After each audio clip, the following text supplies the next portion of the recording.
Oh, I see Judy Laurie's on there. I gotta behave myself now, I guess. Hi, Neva. Hi, Troy. How are you? Good, how are you? Fine, fine. I see I'm in Tri-Town. I didn't notice that before. Somebody sent that to me. It's cool. Hi, Fran.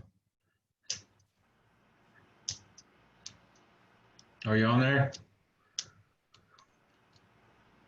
She's probably got her mute on or something. You're right, Judy. I do. I'm trying to figure this out. Can you hear me? Oh, I can hear Yeah. you. Yes, yes. Hello, Fran. Hey, how you doing, sweetie? Good, Trying to good. figure this out. Computer. I'm trying to figure this out. I Bigger don't know how hammer. to get the picture. You just gotta get a bigger hammer. Right? Thank you. Click on the video link. Video link. Just a minute, sweetie. There's a Start little video. camera. Yep. Oh, there I am. Hello.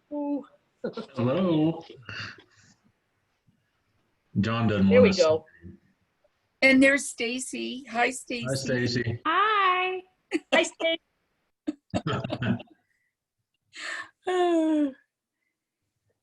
And there's John. And where's Jed?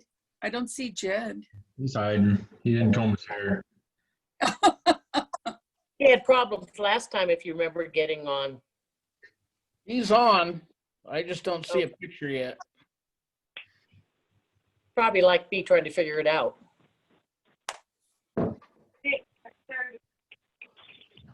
Somebody's talking. Oh. Ted, you on here yet?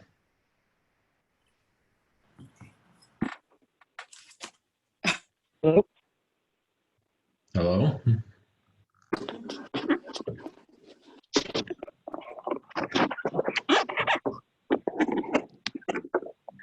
Do you recognize any of these phone numbers down here, Daniel? Is one of these Ted?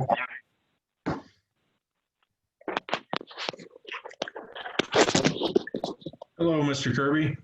Hello, how are you? I'm good. Yourself? I'm doing well.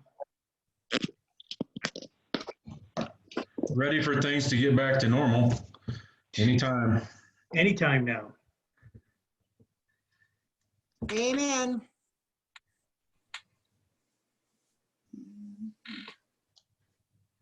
Are we just waiting on an attorney, or are we gonna? I I think can't hear you, Daniel man. Cole's muted. Oh, he might be talking to Ted. Oh, No. okay.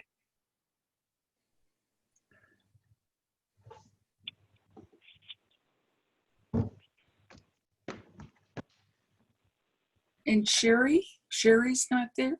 Yeah, she's on here. Oh, I'm here. oh, okay.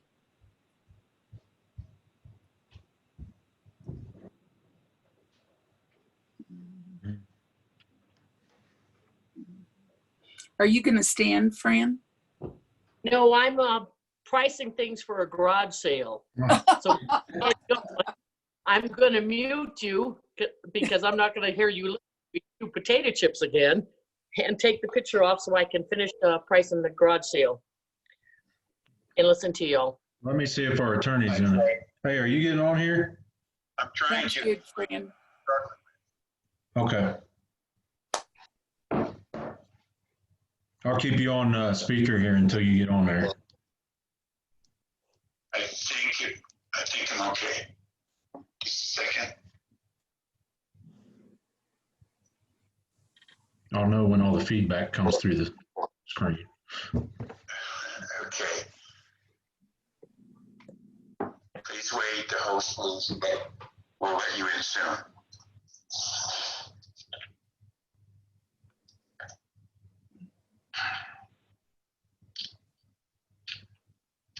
Maybe the host isn't letting you in. No, not yet. It just says please wait. Wait, here we go. Connecting. All right. Okay, I'm in. Okay. Thank you. Okay. Here we go. Woodland Hills Metropolitan District regular board meeting for Thursday, June 25th, 2020 is called to order. It is, looks like 5:33. Roll call. Troy Stinson is present. Sherry Ringen, present. Neil Erickson, present. Stacy Popovich, present. John, you here? Did you hear me? John Martin present. Okay. We have all board members present, so we do have a quorum. Item 3 is President's welcome. Does somebody have a flag, or does somebody have something they want to start the meeting with? Troy, I see a flag on the wall behind you. Yeah, but we can't pledge allegiance to that flag, sorry. That's a different flag. That's not the American flag. So, does anybody have an American flag? Okay. Oh, never mind, got one. All right. Okay. Someone want to lead us in the Pledge of Allegiance? I'll hold the flag. I'll do it. All right. I pledge allegiance to the flag Flag of the United States of America and to the republic for which it stands, one nation, under God, indivisible, with liberty and justice for all. Right.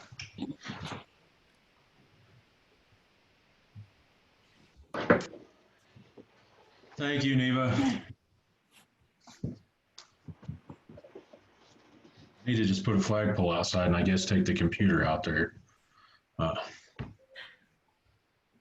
Okay, President's welcome. Welcome, everybody. This will be technically the first meeting with our 3 new board members with the new quorum 5 board for this next 2 years. And I'm looking forward to it. All 3 of these folks bring great things to the table and have great backgrounds and life experience and things to bring to bear on the district's behalf and the community members of the district. So part of my welcome is I'd like to take a minute for, I know there were no meet and greets or anything like that before the this last election. So if you guys want to go ahead and introduce yourself and just tell everybody about yourself a little bit. And I know I'm kind of putting you on the spot, but Stacy, go first. Oh, thanks so much, Neil. I totally appreciate it. Well, ladies first. So I'm Stacy Popovich. I have worked for a special district for about 6 years in the fire special district side. And I'm part of the Type 2 Blue Team out of the Rocky Mountain region. And I got home last night from the East Canyon fire. welcome. Still awake. Yes. That's why she was eating earlier. Go ahead. I'll go next. My name is Neil Erickson. I work in finance. My background's actually in mortgages and business financing. I spent a lot of years doing a lot of things. I've had background in retail management trade. I ran businesses and had up to 1,500 employees at one time. So a little bit different speed for me for doing what I'm doing now because it's one-on-one with a smaller company. But a lot of fun, a lot of interesting things we come across every day. So that's what I do now. All right, welcome. Thank you. I'm John Martin. I'm retired Navy. Spent 26 years on active duty and retired almost 9 years ago. I don't know where the time goes. Moved back to Colorado a little over 3 years ago and just happy to be here. Welcome. All right. Thank you, guys. Welcome aboard. We'll move to item 4, approval of the agenda.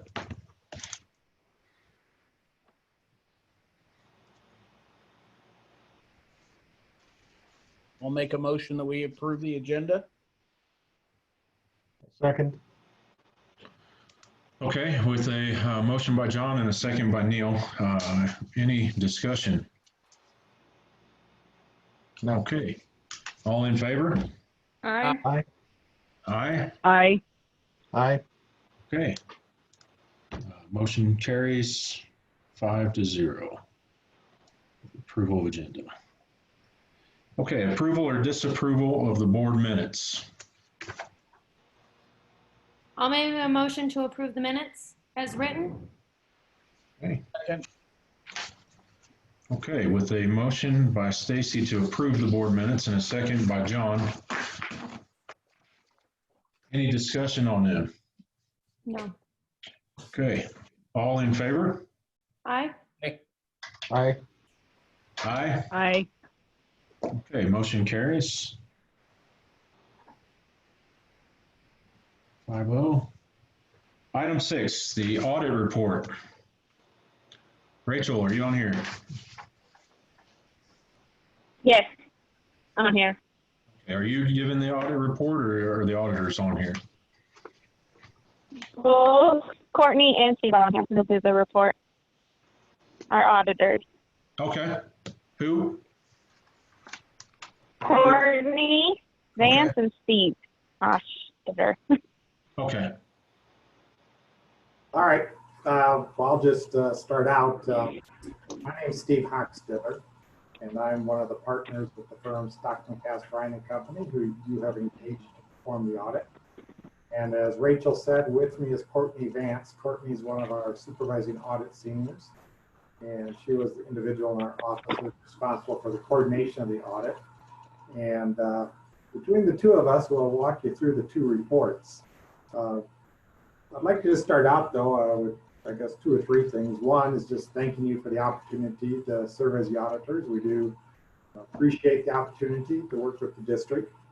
And then secondly, just let you know the audit, as a whole went very well. As you may be aware, would expect, the audit this year was performed remotely as a result of the current environment. And performing it remotely did go very well. It didn't impact how we performed the audit or the procedures that we performed. As I said, it went quite well. So Courtney's going to start by going through one of our letters. It's called a governance letter. And then I'm going to go through the drafted report itself.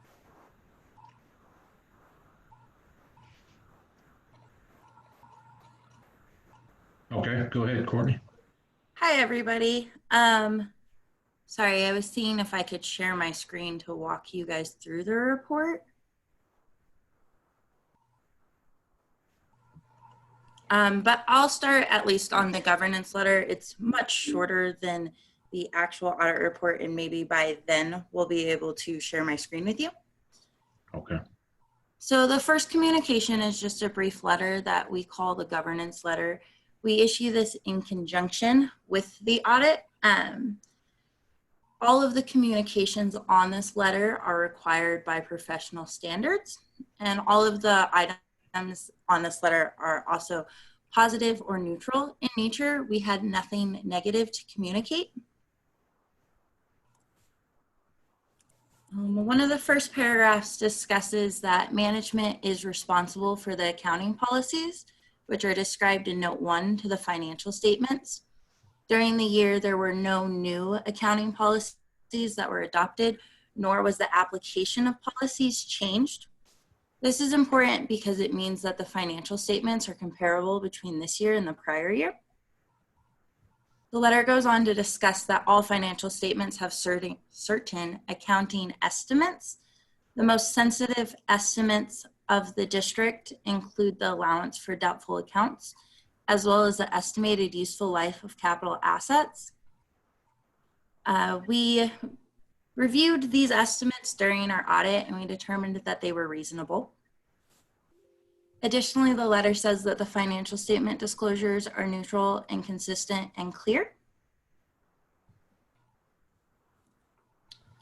As a part of the audit engagement, we're also required to communicate to you guys any difficulties we've encountered performing the audit. We're pleased to tell you guys that there was no difficulties encountered. Additionally, we would communicate to governance any corrected or uncorrected misstatements. During our audit procedures, we didn't identify any adjustments that were material to the financial statements. Therefore, we had no significant changes. This just indicates that the monthly financials that the board receives are an accurate representation of the current activity. We are also required to communicate with you any disagreements with management. Once again, I'm pleased to tell you we had none. The letter goes on to say that at the end of the audit, once you guys have approved the draft, we will request a signed management representation letter from Rachel. Another communication on this letter talks about how occasionally management may go out and obtain a second opinion on certain accounting matters or issues. It's commonly referred to as opinion shopping. We have no knowledge of this occurring during the current year. We also go on to say that there's an open communication between management and us as auditors to discuss any accounting or auditing questions, and that our responses to these questions were not a condition of our retention as auditors. And then the last paragraph on here, it says that there's supplemental budgetary schedules at the end of the audit report, and that's just the budget to actual statement, which we compared to the financial statements and we determined they're reasonable.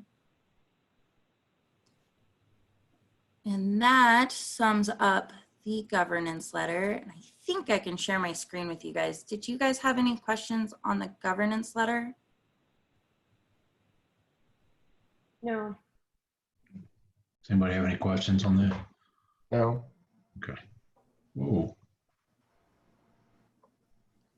Wrong screen. Okay.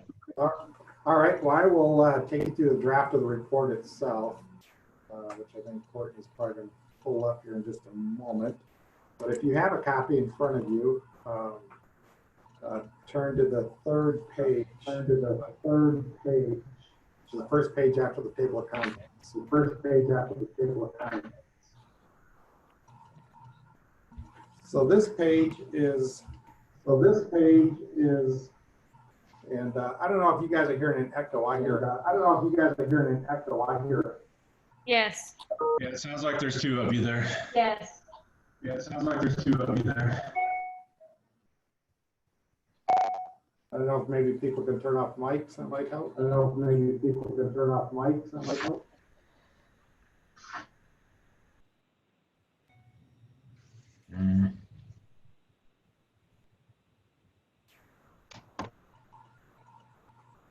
All right. Well, this first page is after the table of contents is our report on your financial statements. And it starts out by explaining what management's responsibilities are and essentially points out that while we do prepare this document, ultimately it is management's responsibility. Our responsibilities are outlined in the next three paragraphs under the heading Auditor's Responsibilities. And basically our responsibilities are to perform the audit in accordance with generally accepted auditing standards for the purposes of expressing an opinion on the financial statements. And that opinion begins at the bottom of the page where we state the financial statements are fairly presented in all material respects. This is the highest level of assurance that CPAs give on financial statements. So as a board, it's the type of report that you do want to receive from your auditors or the type of opinion. At the top of the next page is a couple paragraphs discussing supplemental schedules. The first paragraph addresses supplemental schedules on pages 3 through 6, which is management's discussion and analysis. And in this paragraph, we describe that we apply limited procedures to this information. And as a result, we do not express an opinion on management's discussion and analysis. The last paragraph deals with supplemental information that's at the back of the report, which is your budget versus actual. And we do apply audit procedures related to that schedule. And you can see the last sentence indicates that in our opinion, that information is fairly stated in all material respects. So beginning on page 3, and it's pages 3, 4, 5, and 6, I'm not going to walk through these pages with you, but I'm just going to point out that they're in here. And this is, as it's titled, Management's Discussion and Analysis. And it's just management describing the results of operations in a narrative format. If you turn to page 7 is the statement of financial, or statement of net position, excuse me. The statement of net position presents your assets and liabilities as of the end of the year. And what I'll do is just point out what I think are the key items. And if you have questions, excuse me, if you have questions, please ask. As you can see, your total assets, the increase from 74 million to 75.7. That is an increase of $1.6 million. And if you go to the first line in your financial statements, your cash and cash equivalents, you can see that your cash and cash equivalents really make up that increase. Your cash position increased from 13.3 million to 14.9. So you can see that same $1.6 million increase there. A significant reason behind that increase is the $1.3 million that you received from Bentgrass during the year. Looking at the rest of your assets, they're pretty comparable between the 2 years.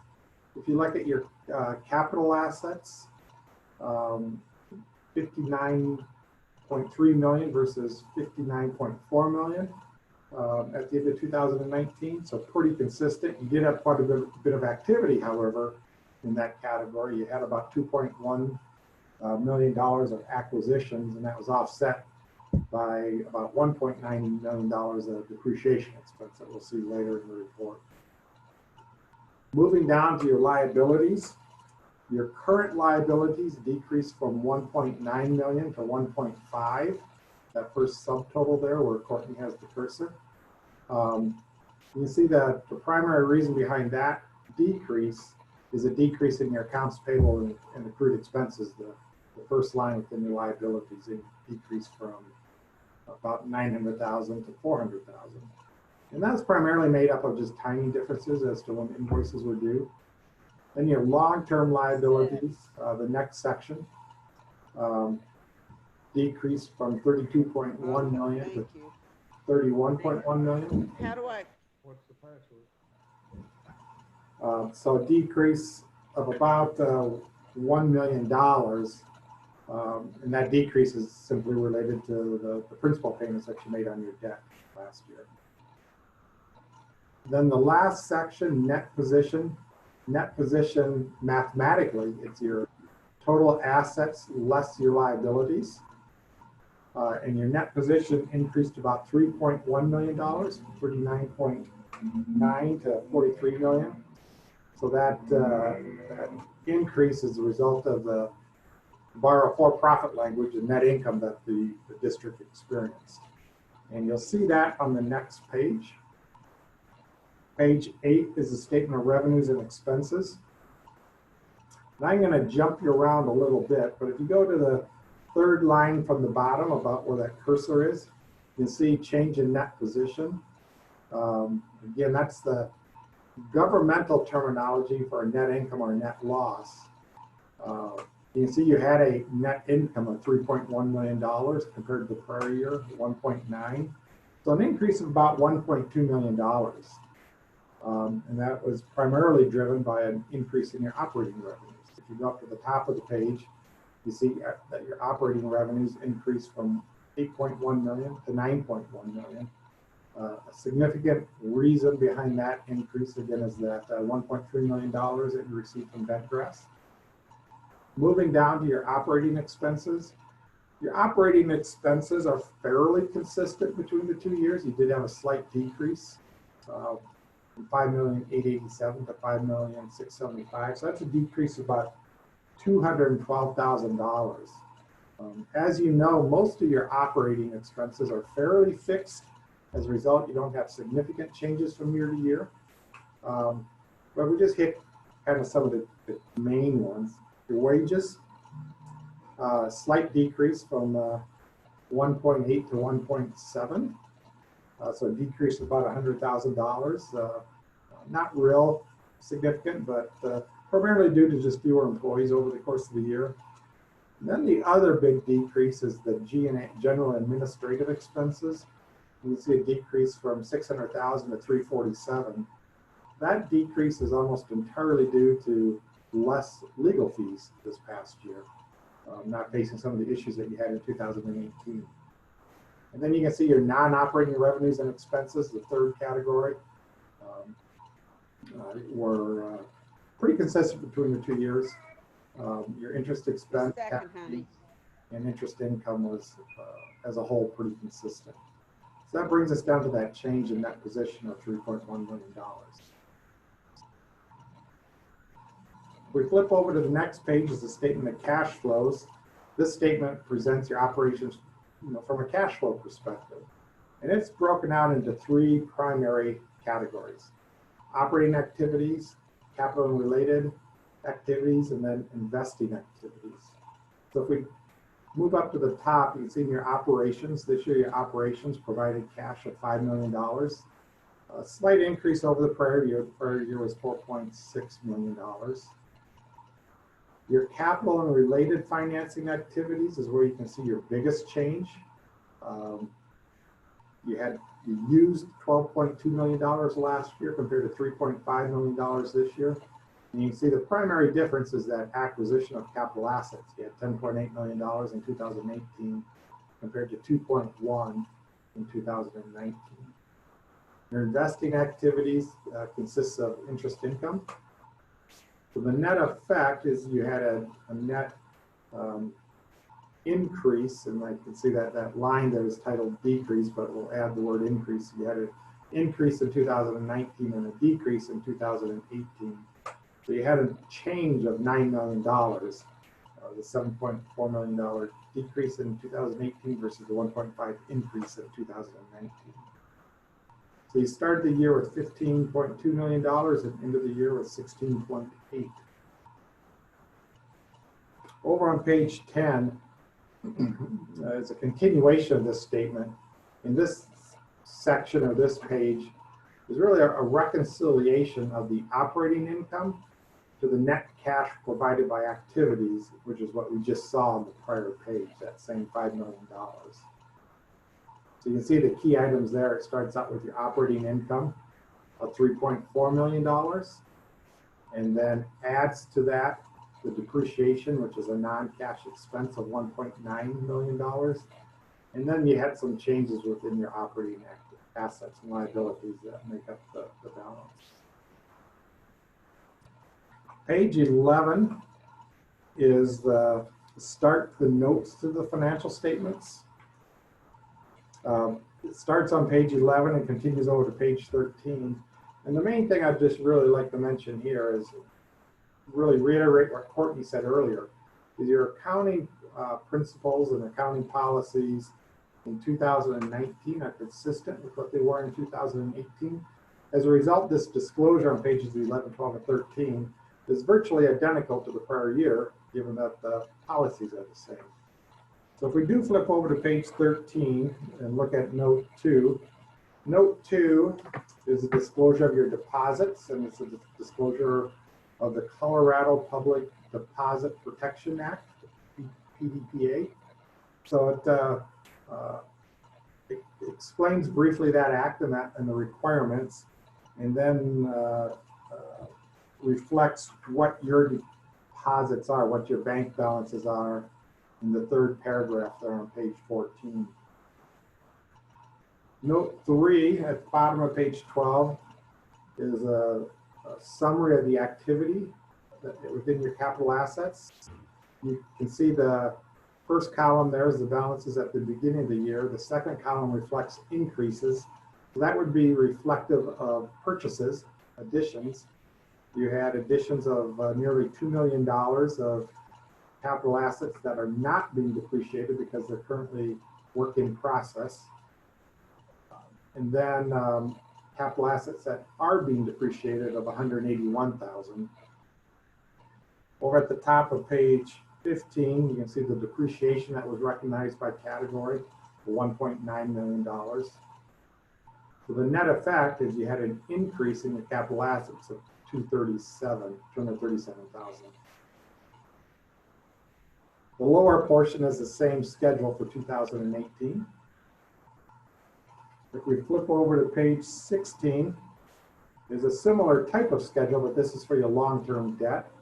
It shows the balances at the beginning of the year, totaling $32 million. The payments that you made of $1 million to give you your ending balance of $31.9 million.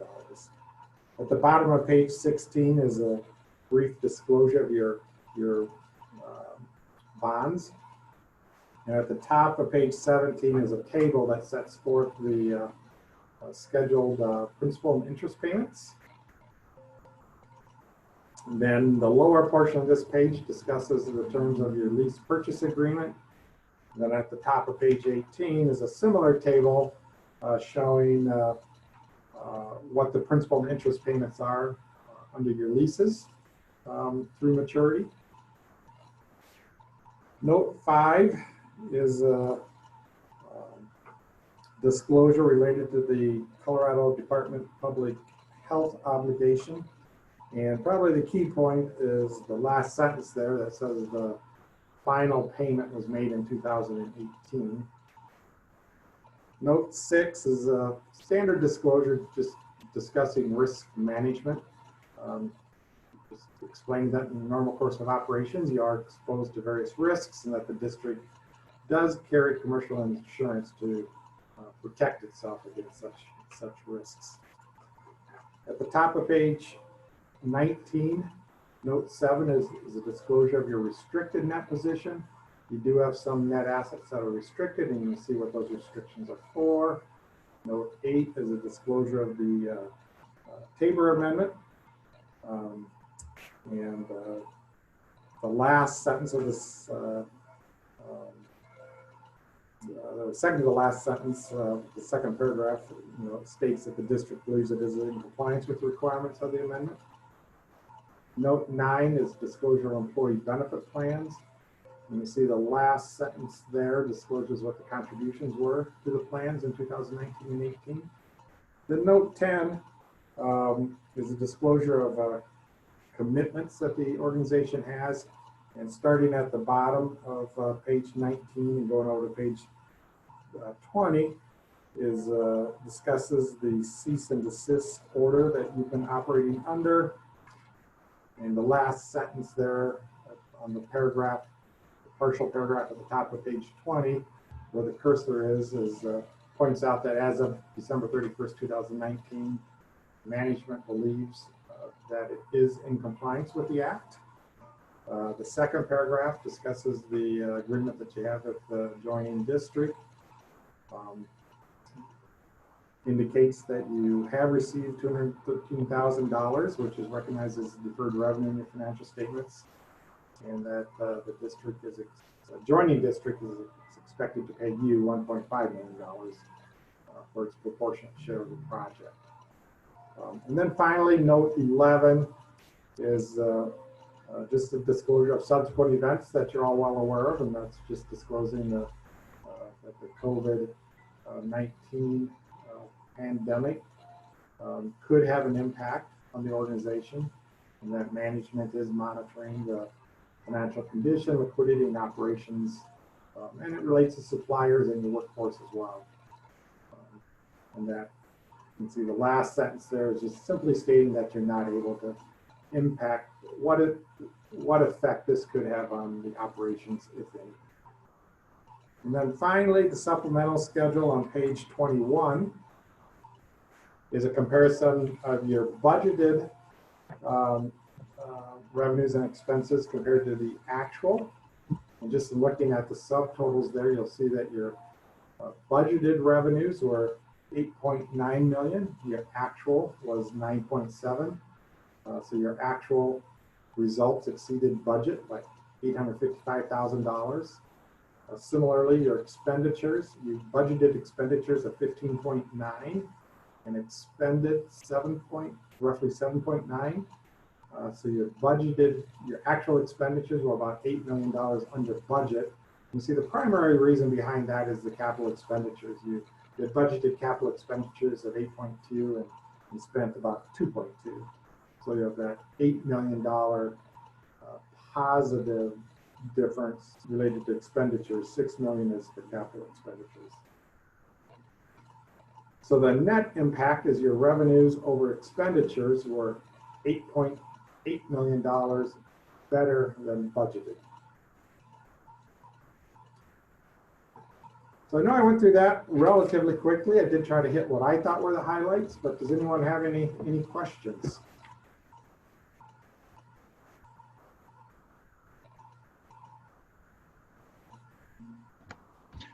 Questions from anybody? No question here. Do we have to approve and finalize this evening?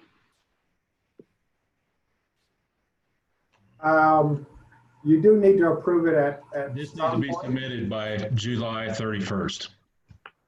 Approved or to the state.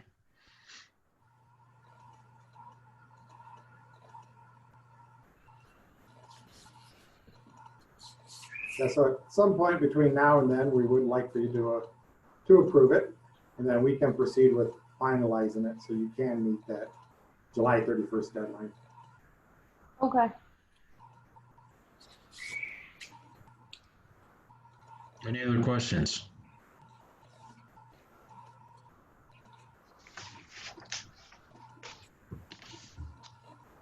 Okay, thank you, Steve. Thank you, Courtney. You bet, and thank you again. We appreciate the opportunity. So we will work with Rachel on finalizing the report. Thank you. When do we need to do that by, Rachel? To make Well, sure like you said, we have to have it to the state by the 31st. as soon as possible, I say, but whatever you guys feel comfortable with. I would like to get it, the quicker you get it done, the quicker I can have it submitted to the state. Okay. So if we don't vote to approve it now, it's either a special meeting or wait until the next scheduled meeting, which probably won't give you enough time to get it all done to the state, right?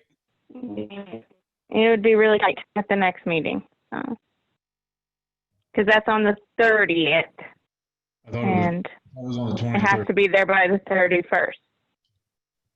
The next board meeting's on the 23rd, isn't it? Oh. Yeah. Yeah, it is the 23rd, but yeah. It would be really tight, but it's whatever you guys want to do.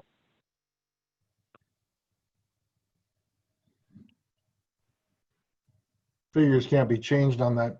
So, No. you know, so we're looking at what we just reviewed. I'm fine and comfortable with moving forward on that if we want to motion to approve it.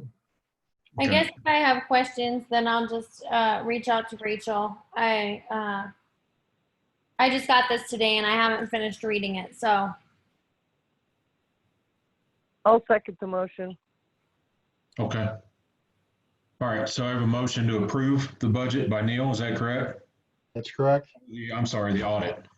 Got it. Or the audit report, and a second by Sherry. Any other discussion on it right now? Okay, all in favor of approving the audit report, say aye. Aye. Aye. Aye. Aye. And all opposed?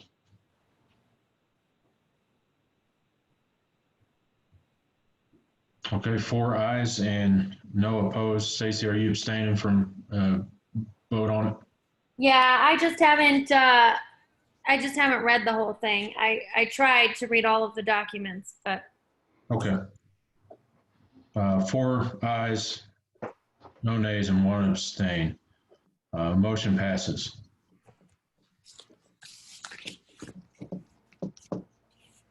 All right, well, thank you, and we'll work with Rachel to finalize it. And Thanks, Steve. all right. Thanks, Courtney. Appreciate it.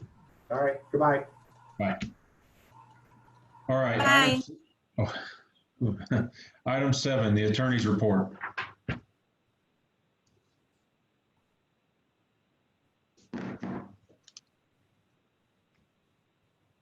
I can't, you have to unmute, Ted. Now you're muted. The little microphone with the hashtags up there. Yeah, I'm familiar with it. It just wouldn't. My clicker didn't work. Things are very quiet. Not much going on at all. When we get to some of these applications and petitions and so forth, I'll have comments on those. But beyond that, really nothing else going on. Okay. Ted, you know you just synced us, right? No, I knocked, Thanks, Ted. I knocked on the little wood cabinet here. We're good. Okay, knock real hard. We're good. All right. Item 8, approval or disapproval of the financials. I'll make it a motion to approve them. Okay. I got a motion by Stacy and a second by John. Any discussion? Okay, the motion is for approval of the financials. All in favor? Aye. Aye. Aye. Aye.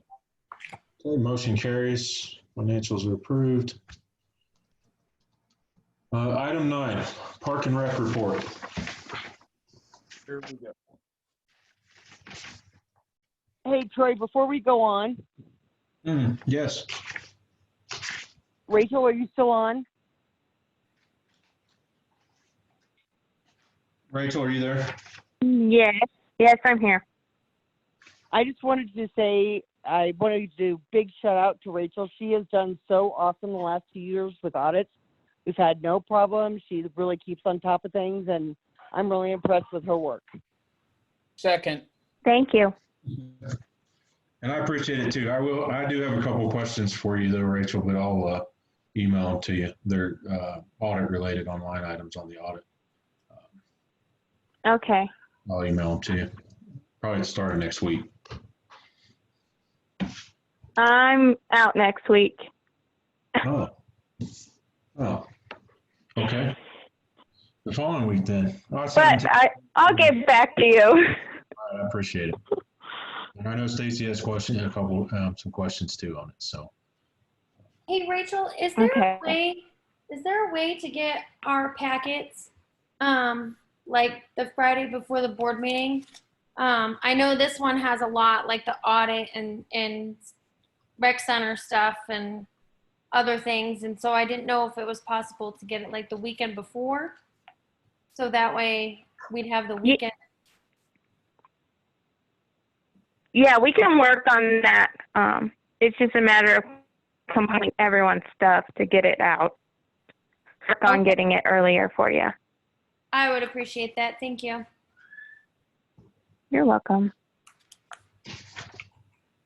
All right, Mr. Jed, you're up. Park and Rec report. Okay, can everyone hear me? I'm using my phone instead of the computer. The tech is not working great for me, but everyone can hear me? I hear you. Yep. Yes. Okay, fantastic. Okay, here we go. First thing I wanted to talk about was the concerts. First one is coming up this Saturday. Then we obviously have one in July and in August. We have 4 food trucks booked per concert. We have our tent up and ready to go. Stage we're putting in place tomorrow. We ended up buying the stage instead of renting it. It was a cost of $300 more just to buy it and have it versus rent it for the 3 concerts. So I think we got a good deal there. And so we're excited. We've been promoting it pretty good as far as Facebook. Daniel's been awesome. Some e-blasts. We have 2 big banners we bought. We tried to put them at some main hot spots as far as cars, high intersection areas. So really been trying to get that word out there and have a nice turnout for our first concert tomorrow, Saturday night. As far as maintenance, landscaping, upkeep has been going great with Jeremy and James and their crew. We've installed a new border around the playground at Balkan Park. We fixed and replaced a whole bunch of the borders at Horseshoe Park. Down at Horseshoe Park, we've done a whole bunch of other things. We reinstalled one of the benches down there that has been kind of taken out. Jeremy and the guys have painted the pavilion. They've painted some of the benches there. So it's really starting to look sharp down there. We have some other ideas down there in the near future to kind of amp it up a little bit. So they've been doing a great job. Our roof at RCE has been leaking for quite some time. We went out and got a whole bunch of estimates versus tried to get the comparison of repairing it and how long that might last versus replacing it. The replacing costs were kind of crazy, to say the least. So we went with the route of Colorado Commercial Roofing. They started today. That estimate is coming in right around $5,000 to repair all of the metal pieces that have come loose and that type of thing, and kind of reseal everything up there at the on the roof there. So that project started today. While I'm on that, windows, the new windows that were purchased a while back, they've been installed and sealed. There's a few more spots on the outside that they still need to get to. However, the stucco guys started today, so they couldn't get to that today. So they're going to get to that tomorrow and try to finish off this phase of the stucco. Then they have to let it cure for about a week, and they come back and paint it. So we're really starting to make the building look beautiful again, update some things that have kind of gone wrong over the course of time. But it does look sharp, and it's really getting there. While I'm on that, the RCE flooring, the carpets were starting to go. We had some holes. We had some seams going. In the child watch room, the floor it kind of buckled over time. I think there was a leak in the past. And so that flooring is being taken out. The carpet's being taken out. This is all in the beginning of July. I think July 6th is when they're starting that project. Coming in and putting some nice, beautiful carpet in there and some LVP, the luxury vinyl plank in the kids' watch room to make it look up to date and beautiful and safe for everybody. So those are the updates as far as RC building. In addition, we switched over alarm companies, and in doing so, I'm kind of consolidating our two rec centers into one company. We're saving $135 and change per month, which is equivalent to a little over $1,600 for a calendar year. So I think that was a good move on our part there. Reopening, I think it's gone pretty smooth. There's been hiccups here and there, obviously with different guidelines from El Paso County Health and the governor. Things are kind of ever changing and fluid. But with that, we've tried to really follow their guidelines with the hand washing station as you enter the rec center, temperature checks. Everyone has to sign a COVID waiver, so that's on file. We have a new cleaning policy where the staff has to clean hot spots every 2 hours, requiring social distancing. And in doing that, we've reduced the numbers per room or per pool, following, again, the El Paso County guidelines and a sign-up system to kind of keep tabs on that. And hopefully, I think we all have the same thing. Hopefully, in the near future, that kind of opens up a little bit more for all of us, so that more people can enjoy our facilities. But right now, we are following it, and the transition has been fairly smooth. Summer camps, we're allowed to run them at this point. We're running the British soccer camp. The notes I gave out have changed a little bit. We're up to 12 signups for that, so we're generating a little bit of revenue off that, but it's a really good thing for the community, for the kids. Our baseball camp has really taken off. We have 28 kids already signed up for that. That one's bringing in a pretty good revenue there of a little over $1,700 so far with the baseball camp, and about $180 with the soccer camp. So that's a positive for the summer. We're also working on another camp. It's kind of a sports fitness combination. We're going to be getting that out there really soon also. disc golf course. I think a lot of people are excited about this. I'm definitely excited. Pikes Peak Disc Golf Club has been unbelievable to us, just designing it, and they come each evening and they've slowly started to cement things in and dig holes, and they've really been awesome. So we have some of the baskets already up. We have a cement truck coming out Saturday morning to kind of lay the pads, and those guys will be out there volunteering their time again this weekend. And their projection is by Sunday night, that thing is completely up and running. We are in the process of working on a grand opening tournament, which would be July 25th is what we're aiming for. And the idea there is we run a nice, beautiful tournament. Our goal is to get 36 players, generate some revenue to, again, offset the cost there, and then kind of sell them on heading on over to our concert in the park and enjoying that experience also. So we're trying to piggyback off of each other on that day. We've gone and we've gotten 8 sponsors so far. Each sponsorship costs $110. The signs cost us $15. So we make a nice little profit off of each sign. My goal is to have 18 when it's all said and done, 2 sponsor signs per hole. And obviously you can kind of grow that as time goes by, but 18 is my goal by the end of the summer. And again, that's generated some pretty good revenue to offset the cost of this.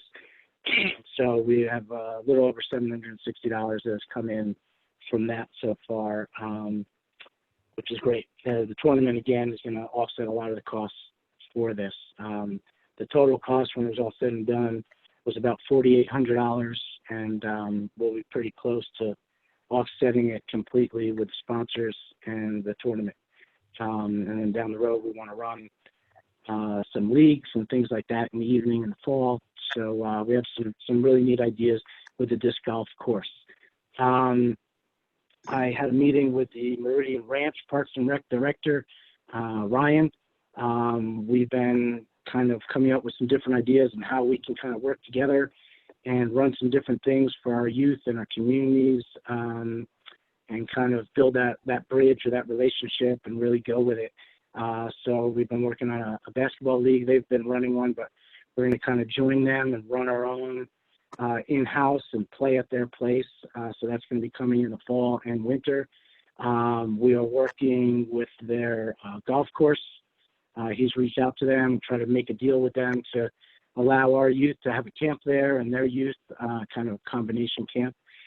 In addition to that, a golf tournament for kind of an open division to try to generate some revenue and interest in the golf course. I think it's a good PR thing for them, and it's a great thing for us also. And then lastly, we're working on kind of a mini Olympics for our lifeguards. We're calling them the Lifeguard Games, where we have tryouts in-house, they have tryouts, and then our top 6 or 8 lifeguards go and compete at their pool this year and have a barbecue afterwards. And then the finally at the next year, they would come to our pool and we would run the same thing. So we're trying to do some fun things with Meridian Ranch and kind of grow that relationship.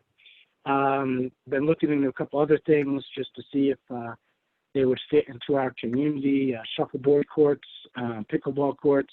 Really in a preliminary stage with that as far as getting some pricing ideas and where it would go and what it would look like and those types of things. But so I will kind of keep you up to date with those. And then I think we have our 2 bigger topics. One is to revisit the game room. I know we threw that idea out to you guys last month. And I think I got you the numbers and diagrams and things like that. And so I guess the follow-up question is, what do you guys think as far as that? If it's something you want to pursue, then I'll be more than happy to do it for you. And if it's something you guys want to kind of revisit down the road, that's fine also. Just open that up for conversation. So if you guys have any comments on it or. I think I need a little more review. I wanted to spend some time with Jed to go over in detail with what he had in mind. It's fairly well laid out. So great job to you, Jed, as far as the work that you've done on it. I appreciate it. I All just right, want to thank you. get an idea of where you're going with it, and then try to figure out the other programs that we've got in place. I've gotten a little feedback from some members in the community that are concerned that we have a lot of youth programs and not enough for our older constituents that are in the district. So I just want to make sure that we're addressing both sides before we go through and finalize a full game room. That there might be some give and take so that we can make all parties happy. That's great. But I'd like to catch up with us sometime this week, I think. And if we can set up a meeting, we'll do it offline. Go ahead, Judy. I just wanted to ask Jed, or I wanted to mention, one of your guests asked if you could put safety bars in all the restrooms. And I was wondering if you had a chance to look at that. There is one in the handicap stall, but since we only have one, and there's a lot of us that are not too steady on our feet, and sometimes it helps, if you've got something to grab or hold on to, even in the smaller stalls. I was wondering Sorry, didn't mean to interrupt you. No, go ahead. We have already ordered those. Jeremy is on that. It's a little bit easier the way the stalls are set up. The one handicap, obviously, it's tied into cement wall, and it's easy to do the far end stall to tie into the cement wall on that end. We're trying to figure out the middle stall. If we put that bar there and we put a little too much weight on it, what's going to happen? So we're definitely getting a second one to answer your question, and that should be in the near future, probably next week. Awesome. And we're trying to figure out that middle stall. Okay. We're a little hesitant just to put it on that divider. Right. For fear of, I don't know, ripping off and then someone getting hurt or that type of thing. So we're working with you. Absolutely. That's awesome. Thank you so much. I appreciate it. Yes, ma'am. Yes, ma'am. Any other comments out there? I have a question. Yes. I've been out of town for a while, so I haven't checked into it, but do we still have the Silver Sneaker Flex classes going? Yes, ma'am. Mary has done an unbelievable job. She's grown those classes, as obviously the guidelines were a little tight when we started. We first opened up, they've loosened up a little bit. So we are allowed now 10 participants in each of those classes, and she has now moved back from the aerobics room to what I'll call the meeting room or the board meeting room. So they have a lot more space at this point, and she had requested that, and that was an easy fix for now. And yeah, she's been running them and doing an unbelievable job. I am excited to hear that. Thank you, especially to have the bigger room because the classes are always so well attended. They're super. Yes, ma'am. So, Jed, you said that the Silver Sneakers is in the board meeting room? So, and Neva can kind of piggyback on this afterwards. I guess in the past it was always, or I had moved into this board meeting room. And then I was throwing out the possibility of putting half of that room back to somewhat of a game room for our younger generation kids, and we could use it for birthday parties and things like that. They would still have the other side of the board meeting room, if that makes any sense. I'm not sure if you saw the diagrams or not. So they would still have that spot, and they would also still have their aerobics room, which obviously was designed for some of these classes. And then Neva and I spoke, it was about a month ago or so, and she expressed her concern about all that as far as space.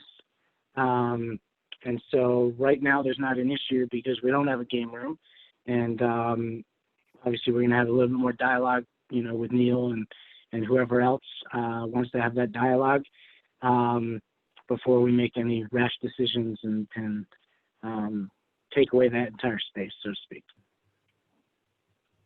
So I don't know if I answered your question. I'm sorry.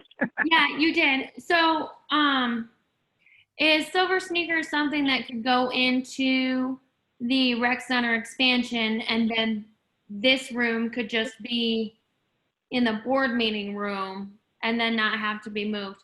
I know that John and I were talking about, moving it to the side when Silver Sneakers was in there, and then moving it back out, and of course moving, other than the ping pong table, but moving that furniture constantly for Silver Sneakers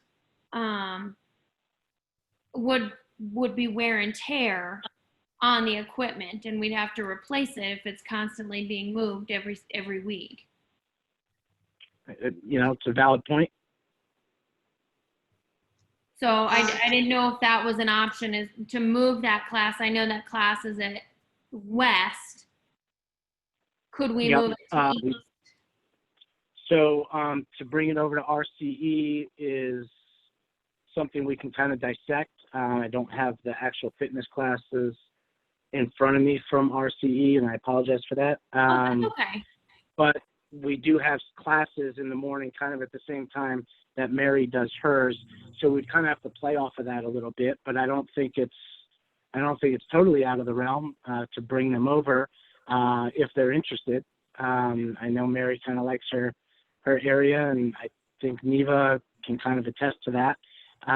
But I think it's a blank canvas. I think we can kind of work around each other and figure it out, and kind of work with the schedules. If Mary and the other fitness instructors are all willing to kind of move classes around just a little bit, we can accommodate anybody. Okay. Neva here.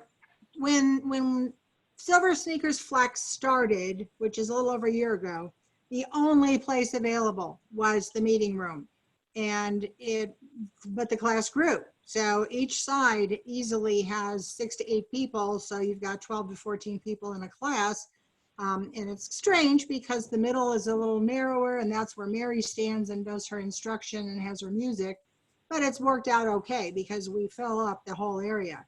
So if there was an area that was large enough for us, and a side note, that's a kind of a concern with the whole game thing, because if you've got equipment you're moving off to the sides, you've now decreased the room size because we do fill it. So that was a concern I had. But I think if there was ever room that would accommodate those people, it would be fine to move. It's just that was all that was available, and so we've made do, and it's been fine. I think, Ted, I think your next subject's going to kind of clear a lot of this up. So do I. Future. So I think, if you guys are okay, I'd like to kind of talk about our big project here, if that's okay. Fire away. Okay. So we designed the RFP with Hammers Construction's help. You guys have seen the preliminary diagram and thought process behind it. We put that out for bid. We gave it to 5 different companies.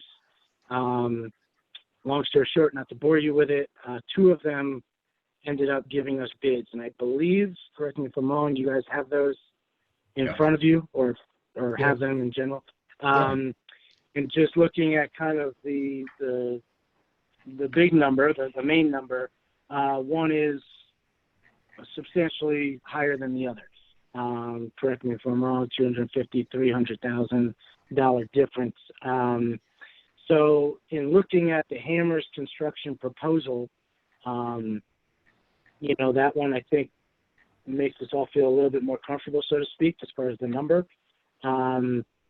They've been real easy and great to talk to and work with up and through this whole process.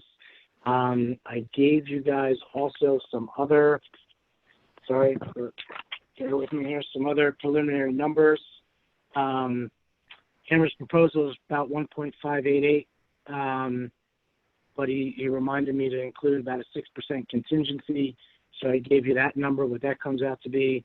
Some additional startup costs. So, Jerry and I were talking, you build this big, beautiful addition to the community, but then you got to put some flooring in there. And, to have a weight room or a cardio room, that's just cement for now.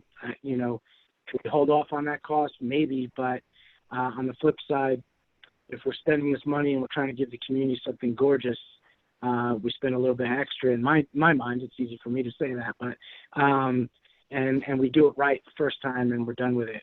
So, you know, the rubber flooring for that room, the 6 basketball hoops, the hardwood floor for the gymnasium, and that was something I also reached out to a whole bunch of other. Can that be a one of those rubberized basketball floors? Or Yep, I want it's called. to do this. We need to maximize the use of the space. Absolutely. So again, all these things, to be really honest with you, these secondary things, in my mind, can be played with or tweaked. And I guess what I mean by that is, you know, I reached out to 3 different basketball court companies, and I think what you're referring to is what they call sports court, which is like more of a rubberized type flooring. To be quite honest with you, they're a little bit more expensive. We have one estimate for $75,000 and one estimate for $77,000. So when I saw hardwood for $45,000, I thought that was the better route. Now, the upkeep of that is a little bit different because you have to have that polished each year and kind of kept sharp, for lack of a better word. So again, those are types of things we can play with. And my thought was, if you get a hardwood floor and we're having different types of events in there, for example, a home and garden event there, and we have some different vendors coming in, we buy tarps and we cover our floor and we keep it sharp. But then again, that's another fee that we would have to eventually be okay with, you know, buying those tarps and, you know, the rollers that come with it, you know, to keep those tarps obviously sharp also. So there are things to play around with and kind of have more dialogue about. There's no doubt about it. Certain things there's not. You have to have an AED machine in the facility.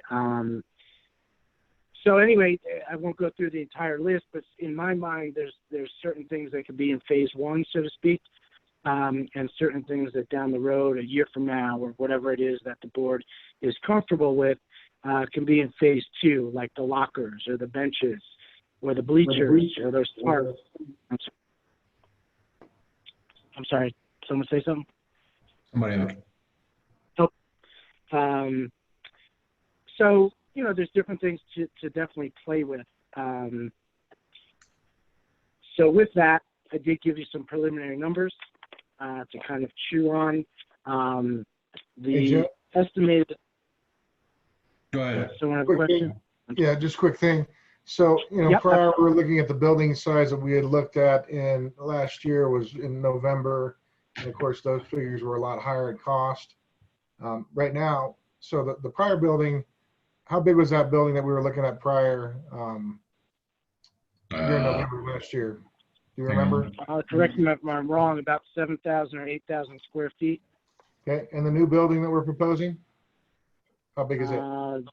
Roughly 10,000 square feet. So 2,000 square feet. 55 by 74 is the new building. The new building is what, I'm sorry? 155 by 74. Right. I think it's a little over 10,000 square feet. Yeah, and I've got the figures. I just want to make sure that we had it on record so that when other house owners actually look at this program and understand the difference is what's been done. Because the prior quotes before I came on the board were much, much higher for a phase 1 plus a phase 2. And this new cost is much lower by $400,000 from what I remember on the base figures we looked at last year. So great job. That's it. Thanks. I think part of that is the company, if I'm, you know, I don't want to speak out of line here, but the company that gave you those estimates was quite high, to say the least, on phase 1 and phase 2. But these are more real numbers. You know, Hammer's proposal is a real number there.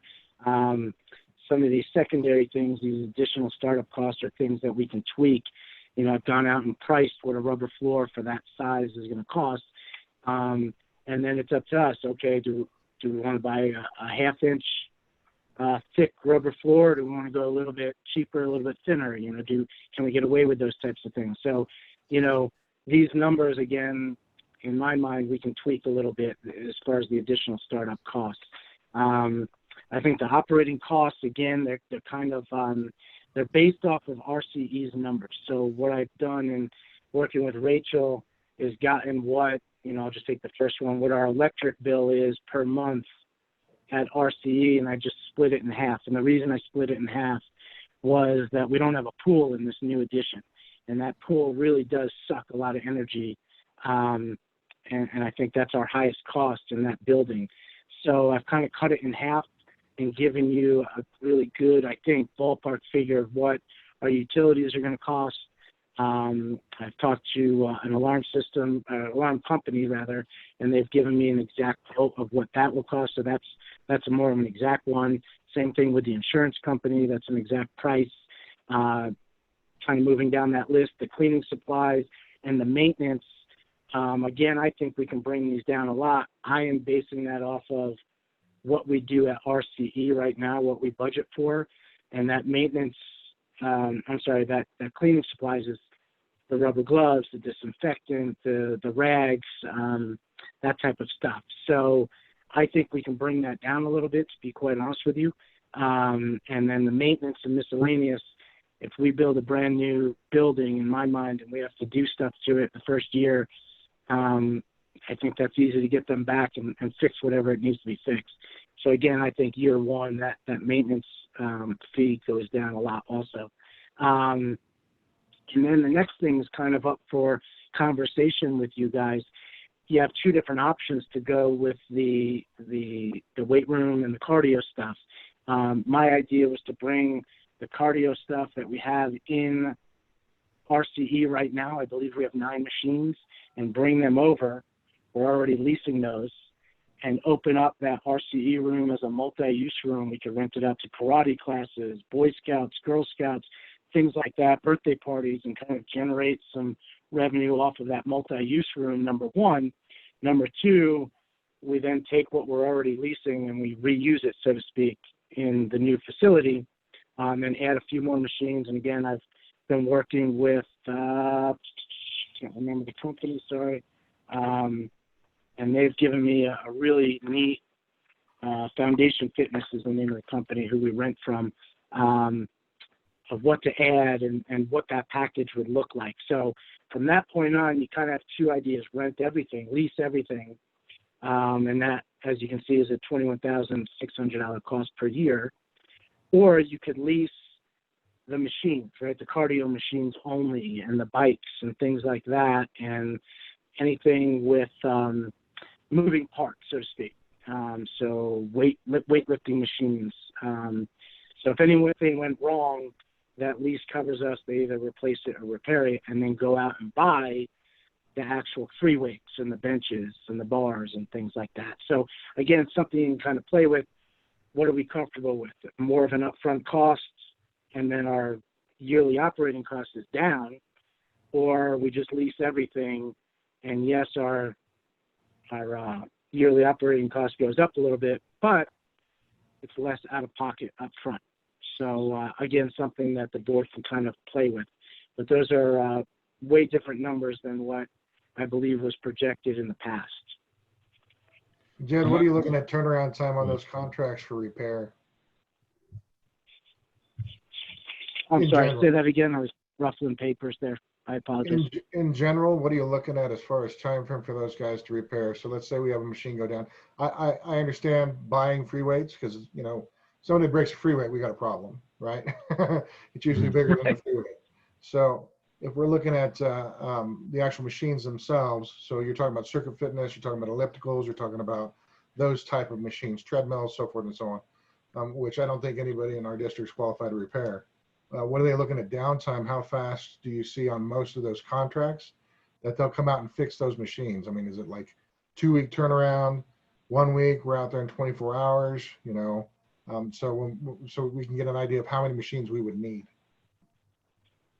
It's a great question. I'll be honest with you, I don't know the answer right now. And okay. That'll be one of my first phone calls tomorrow. Find out what that looks like. in my mind, it should be within a week you fix what we have, what we're renting from you. But that's easy for me to say. But that's my hope is within a week they have it either replaced or repaired. But I'm going to reach out tomorrow and get you that answer. Perfect. Thank you, sir. You're welcome. And just kind of flipping real quick to the next page, possible revenue. And again, this is kind of a guesstimate, so to speak. If we have this facility, it's my plan to go out and run some youth basketball leagues. I'm talking about doing that with Meridian Ranch already. So if we can do it in-house and grow that, that's fantastic. And then I put some really basic numbers, and I was trying to kind of go low on my estimates. And obviously if we get more revenue out of it, that's fantastic. But to be safe, kind of go low. So I thought we could reach out and get 32 kids signed up for a winter league, our first year running it. Gym rental, reach out to some SoCo teams and club teams and see if they want to rent it in the evenings or after hours, that type of thing. We have a beautiful facility. Let's share it a little bit and generate some cash off of that. I put down things like crafts fair, lawn and garden shows. And again, if we don't have tarps to cover our floor and protect it, then we don't do those types of things. But if we do, then let's do them. And again, that could be phase 2 or phase 3 type mentality. I think a youth basketball tournament, a men's basketball tournament, things that I've kind of run in the past or different places I've coached, those take off pretty quick, and you can generate pretty good revenue off of a weekend running a tournament, 3-on-3 tournaments, things like that. Men's league, I just been talking to some different people in the basketball community. They're already excited about that type of opportunity for us. So I think, and then I also put there that multi-purpose room that would open up by moving our cardio equipment over. Silver sneakers. If we brought in, how many people do you think we could bring in if we put one huge silver sneaker class on there in that gymnasium for a week? How many people do you think we would bring in doing that from our community? Neva, do you have any? I'm sorry. So if I'm understanding the question correctly, should we grow that silver sneakers program? Yeah, I know right now we have like 12 because we're limited on space over there. But if you open up a facility like that and have that kind of room to have a bigger program like that, what's the possibility of how many people? Again, great question. I'm writing it down right now. I'm going to reach out to Mary and ask her. Because we've always said through this whole process that if we were going to approve this, we want the biggest bang for our buck and a huge multi-purpose facility that services the whole community. I know the basketball stuff's great. I've got kids. It's fantastic. But it really needs to be something that goes from, the youngest age to the oldest age in the community, and we can offer programs for everybody. And just how well does that, is this going to be the ticket to service that we need right now to service the community as a whole? In my mind, yes. I have other ideas. I want to bring in some guest speakers. I think a huge venue like that. We have reached out to some really, really neat guest speakers. We're waiting to hear back on what it costs to bring somebody like that in. But that's the type of venue where we sell 100 tickets or that type of thing to a really neat speaker for us. The craft fairs and the art shows and those types of things are again outside of the sports world. I think we forgot to mention that it's being designed also for a volleyball court, so you can have the volleyball world also. And I know you want more of a non-sports thing, but I think the sky's the limit. I think once you have a huge space like that and Mary grows her class to 25 or another fitness instructor grows their class to, beyond what the normal fitness room can hold, I think that's awesome, right? You're right. We have this huge space that we can use for different things. So to answer your question, I do believe, and that's my opinion, obviously, but I think this facility does exactly what you want. It opens the door to a million different things for your community. And I don't know, have we even put the operating sketch that was provided out? Have we ever put that out to the public on this building? And the location? Can we get Jerry, Rachel, somebody, the actual sketch? So just for those of you attending here in this meeting, and we need to get this out. I mean, we're talking about basically this building is considerably larger than the proposed one before. We're talking 9,990 square foot. Full-size basketball court with bleachers on one side, a weight cardio room, and 2 new locker rooms. And this will be separate from the existing building, which in my understanding, we're planning on, if we approve this going forward with this, is this will be a 24/7 operating facility. Key fob, they can come and go, work out, use the facility 24/7. We don't have to worry about people playing in the pool at 1 a.m. or anything like that. Am I accurate in that? And this is stucco outside. It's a metal building, but it is stuccoed outside and everything to match the current building over there with our current design, or current design features of our buildings. Am I accurate? Yes, sir. Did I read the vision? Very. Now, Jed, Yeah, Jed, as I understand, we looked at prior costs for the other building that we were looking at in November again, and we had a long discussion about that, and the actual operating costs were told that we got them down to about $400,000 per year. Okay, so $400,000 a year operating costs for that one building. What's the new operating cost for this building? What are you estimating? And again, I was hoping to get that out to you before this meeting.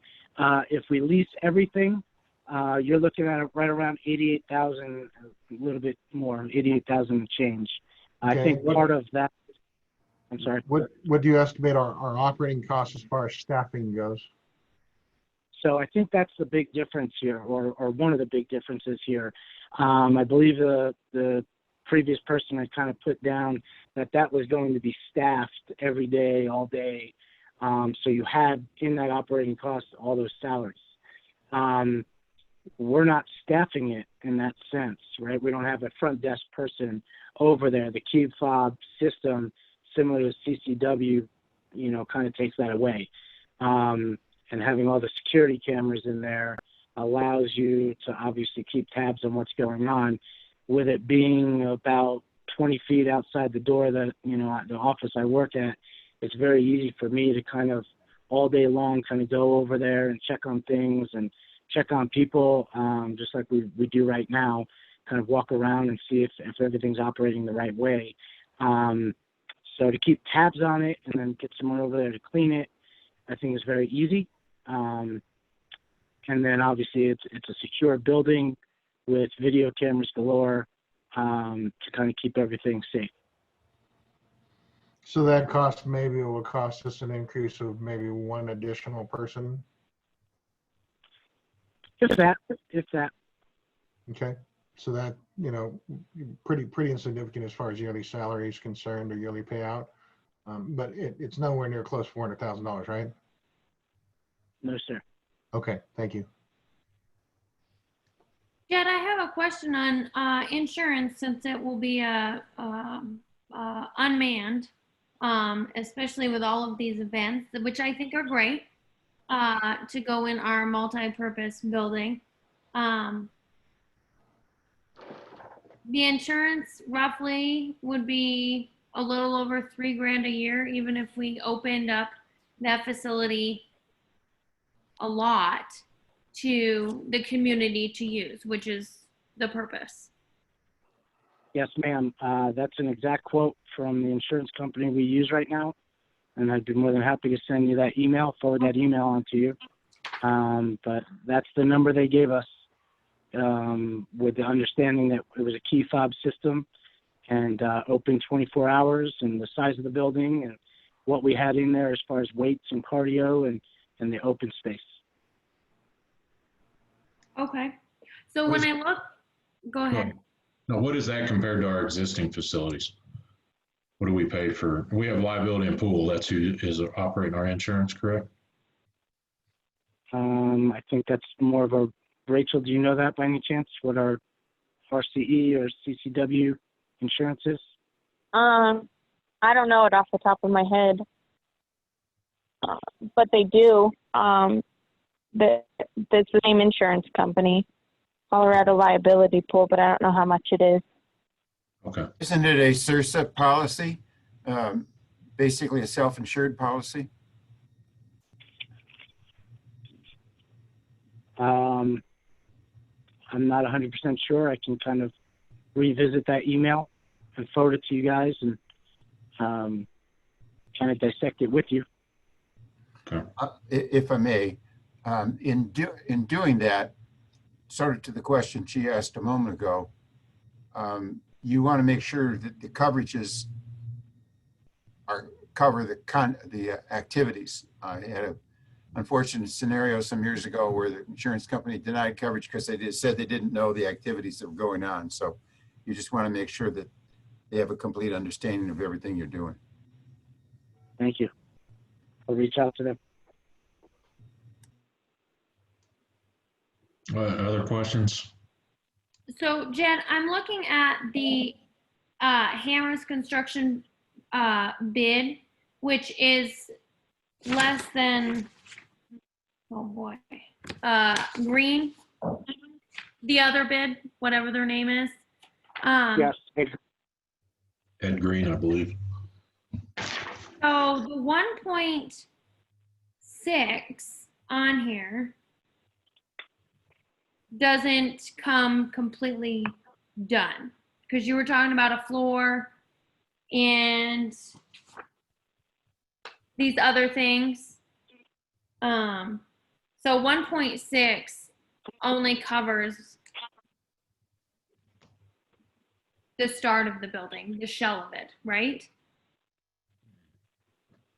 So the other bid, is that also the start of it? I guess when I'm comparing them, I want to make sure I'm comparing apples to apples, and I'm not comparing apples with one being completely finished, which is why it's a higher price, versus one that's a shell, and now we have to go through and pick and add all of these features to it, and then they end up being the same price. Apples to apples. So great question. And I actually asked that exact question to Hammers. So we went through this with one of the Hammers representatives and tried to make sure we're comparing apples to apples, just like you said. One difference is they did include the basketball hoops, they being Ed Green, sorry. Ed Green did include the basketball hoops. So that's about $16,000 to $18,000 there. Ed Green also included, I believe it's towards the last page, one of the last pages, a estimated contingency of 5%, $88,000. So they have their contingency in there versus Hammers does not. And their explanation on that was that the companies who put the contingency money in, you will be charged that no matter what. Don't think that when they get to the end and they haven't spent that money that you're not going to be billed for that money. So they don't put it in there, and they basically sell you on it if we need to have or spend more money, right? Use more money, then there's a conversation about it way before versus just putting it into the billing. Does that make sense? So that was their explanation of it. The other things that they put in there, Ed Green, they put in an electric line relocation that's on page 1, which Hammers, in doing all the preliminary work and staking out where all of our lines are and actually helping put the building where it actually is designed to go. We don't have to move the electric line, and we don't have to move the water line relocation, which is also what they put in their bid. So that's another about $30,000. So they're over $30,000 on that, $88,000 on the contingency, and I think it's $18,000 or $16,000. I'm sorry, I'm can't find it right this moment. Sorry, 16,000 on the basketball hoops. Yep. So that's kind of the only differences when we were going through, and those are the only differences we could find. So Hammers by far, their bid is by far better than what we got from the other company. So like in both bids, you would have to spend $45,000 on a hardwood floor or whatever flooring you would get. Both bids, you would have to go out and buy a rubber floor or something equivalent for the weight room. Both bids, you would have to go out. Sorry, I'm looking for my startup costs here. Both bids, you would have to go out and get benches and lockers. Both bids, you're going to have to go out and get a fob system put in place and the security cameras. So most of those additional startup costs that I gave you, with the exception of the basketball hoops, both bids you're going to have to do at some point, or an equivalent of those types of things. So I really believe that our main focus is to get the building built and to get the occupancy certificate from the county so that we can actually utilize the building. And if there are things that we have to add down the road, then those are things that we have to add down the road. But if we sit and wait, this 1.5 whatever million that we're getting, that we would spend, is going to increase. So we're going to lose out all the way around if we don't get this going now. Yeah, we'll have inflation, cost of materials will go up next year, so forth and so on. That's just common. And when I don't have it in front of me, it's on my computer and I can't look at, I'm not smart enough to look at both, but what is Hammer's completion date? Estimated completion date? I believe it's next August. I don't have it open, but after reading it earlier, I think it's next August. That's what I was thinking. So Jed, you've done a lot of hard work, man. I appreciate that. We've no worries, it's been fun. We've come a long ways in a short period of time from what we had just a few months ago to what we have now. Is pretty amazing. So I think, Troy, correct me if I'm wrong, but I think where we're at is whether we're going to accept a bid or not, correct? Yeah, under the RFP process, and correct me if I'm wrong, Ted, Jerry, Rachel, we've requested RFP bids. We have 2 out of the 5 that stayed in, 3 withdrew, and we have two comparable bids separated with I think about $300,000 for the same project.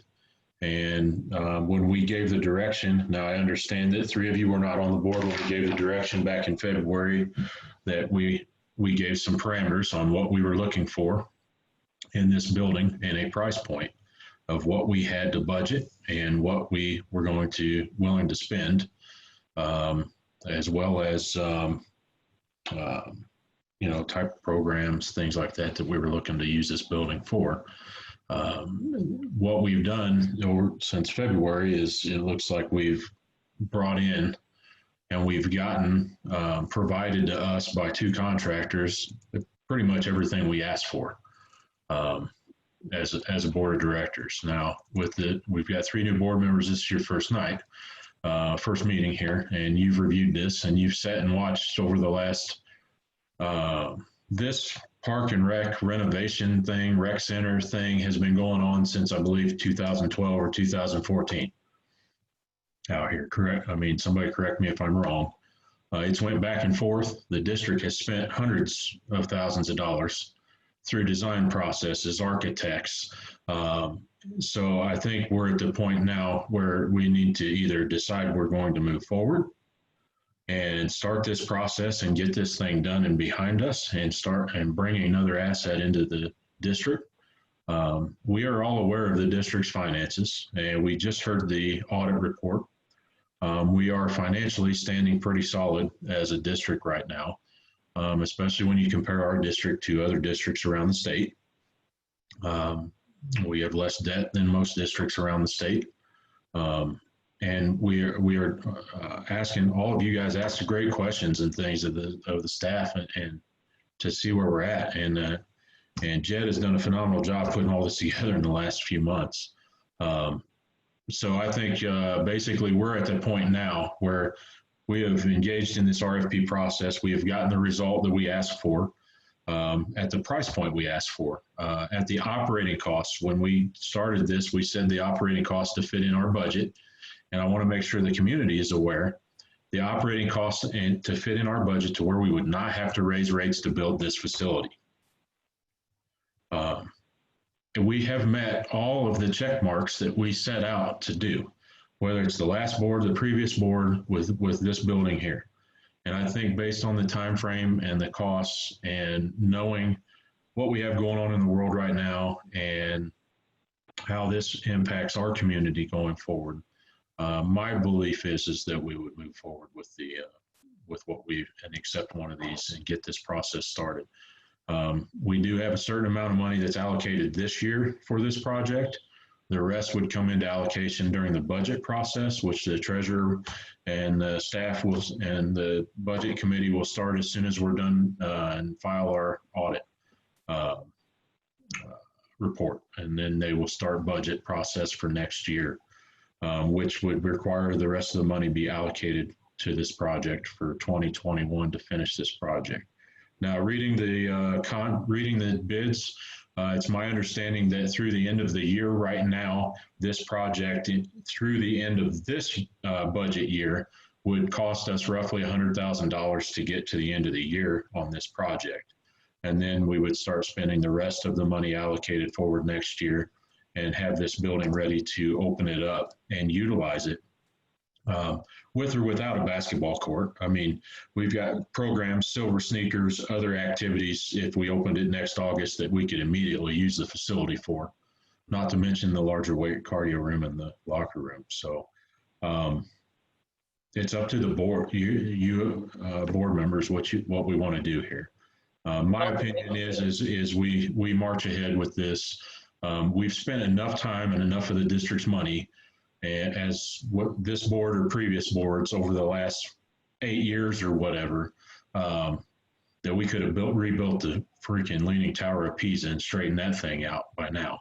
So I would say my opinion is that we move forward. So I'll leave it to someone to make a motion what direction we go here other than me. But that's just my opinion. I actually have more questions. Okay, go ahead. So I see that last month in the minutes, it was 1.7 million from Hammers. They came back a month later, $120,000 less. Mm-hmm. Is that because they took things out of the building that they originally were going to put in it, like a floor? My understanding, No, the floor 1.7 was an estimate. Is that accurate? That was just an estimate they threw out there for the RFP process? Yes, sir.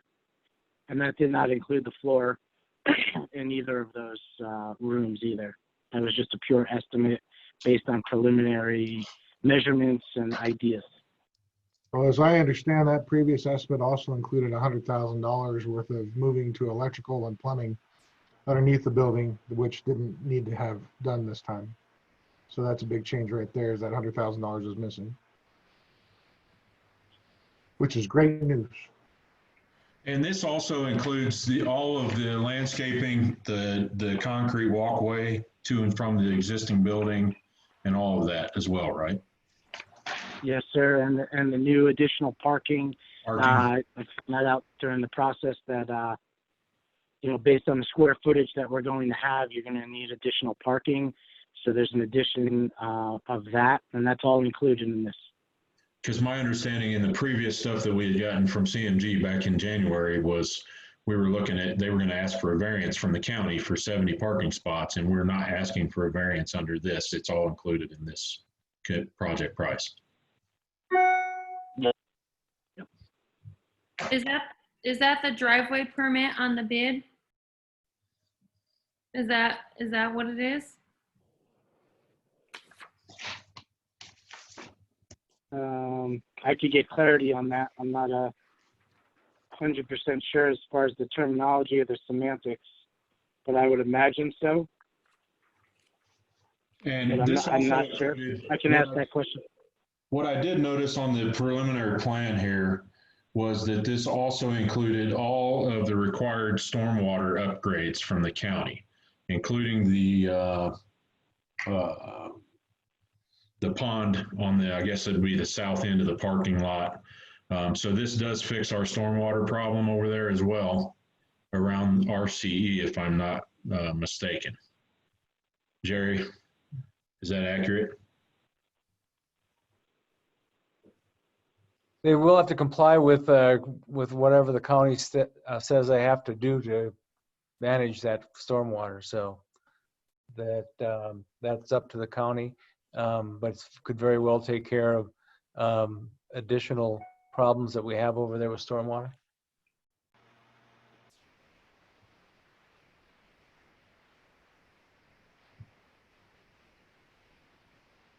Stacy, did you have more questions? Yeah, I just want to make sure that this bid includes everything and we don't get, $150,000 in and they go, oh, actually we missed doing the parking lot and everything else. And so now we're back up to $2 million spent. Oops. One of the things on the bid that I saw, Stacy, is if you take a look at the bid on the top guideline, once we accept this, it says at the top that this is a fixed cost. So it's not to go over this. This is the maximum on this, with not including the 6%. So if we included the 6%, you add $80,000 back into it. So take the number that they gave you, add the 80,000 or add 100,000, just to kind of give an idea for rough. But that bid is a fixed bid. And that 6% is for changes that we want to make. If Hammers designs it and Hammers builds it, if there's a problem with the blueprints, Hammers pays for it. They made that very clear to us when they came and talked to us at one of the committee meetings last year.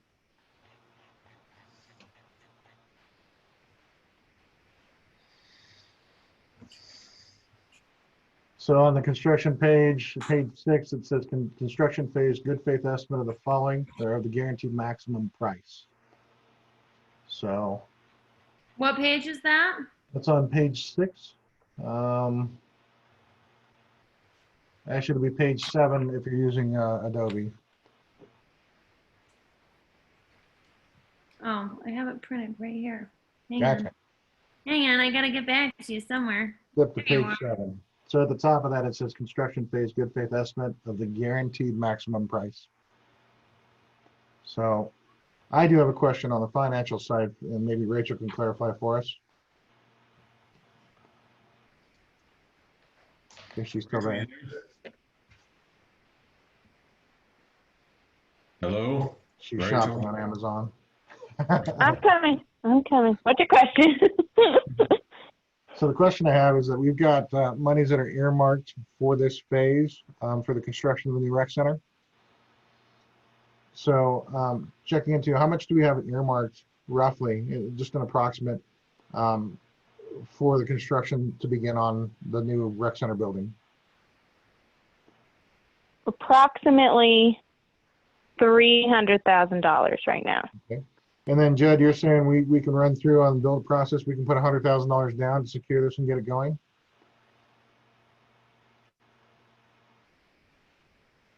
Sorry, How I was much on do we mute. Yeah. How much do we need down to actually get this project started? If I'm reading this correctly, I believe it's the $86,175. So that's all we need to put down to actually get this process engaged before we go into budgetary meetings? Is that correct, Rachel? Yes. Okay. And then based on what I just saw through audits, it seems that we have a windfall of capital expense that hasn't been allocated. And I think that was due to prior expenditures not happening with Park and Rec previous. So now we've got that money sitting there as well to earmark for this year. Correct. Okay. What's your confidence that we could actually pay the $1.4 million by end of next year? by the time this project's finished? Very confident. Okay, that's what I thought when I looked at the figures for the audit today. Thank you.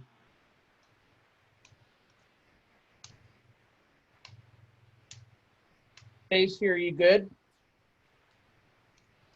Do you have any other questions? Not that I've seen so far in what I've reviewed. I don't think I have any other questions. So, I guess in the 2020 budget for the allocation, there was 300,000, but haven't we already spent some of that? I think there was actually 400, or how much was it? 450 something. 450, yeah. Okay, perfect. Because I knew there was a huge chunk we had talked about that had already been spent, and I wanted to make sure that was taken out. We also said he wanted to spend more, but we had 120 allocated for the renovations of RCE, and I think we spent 95.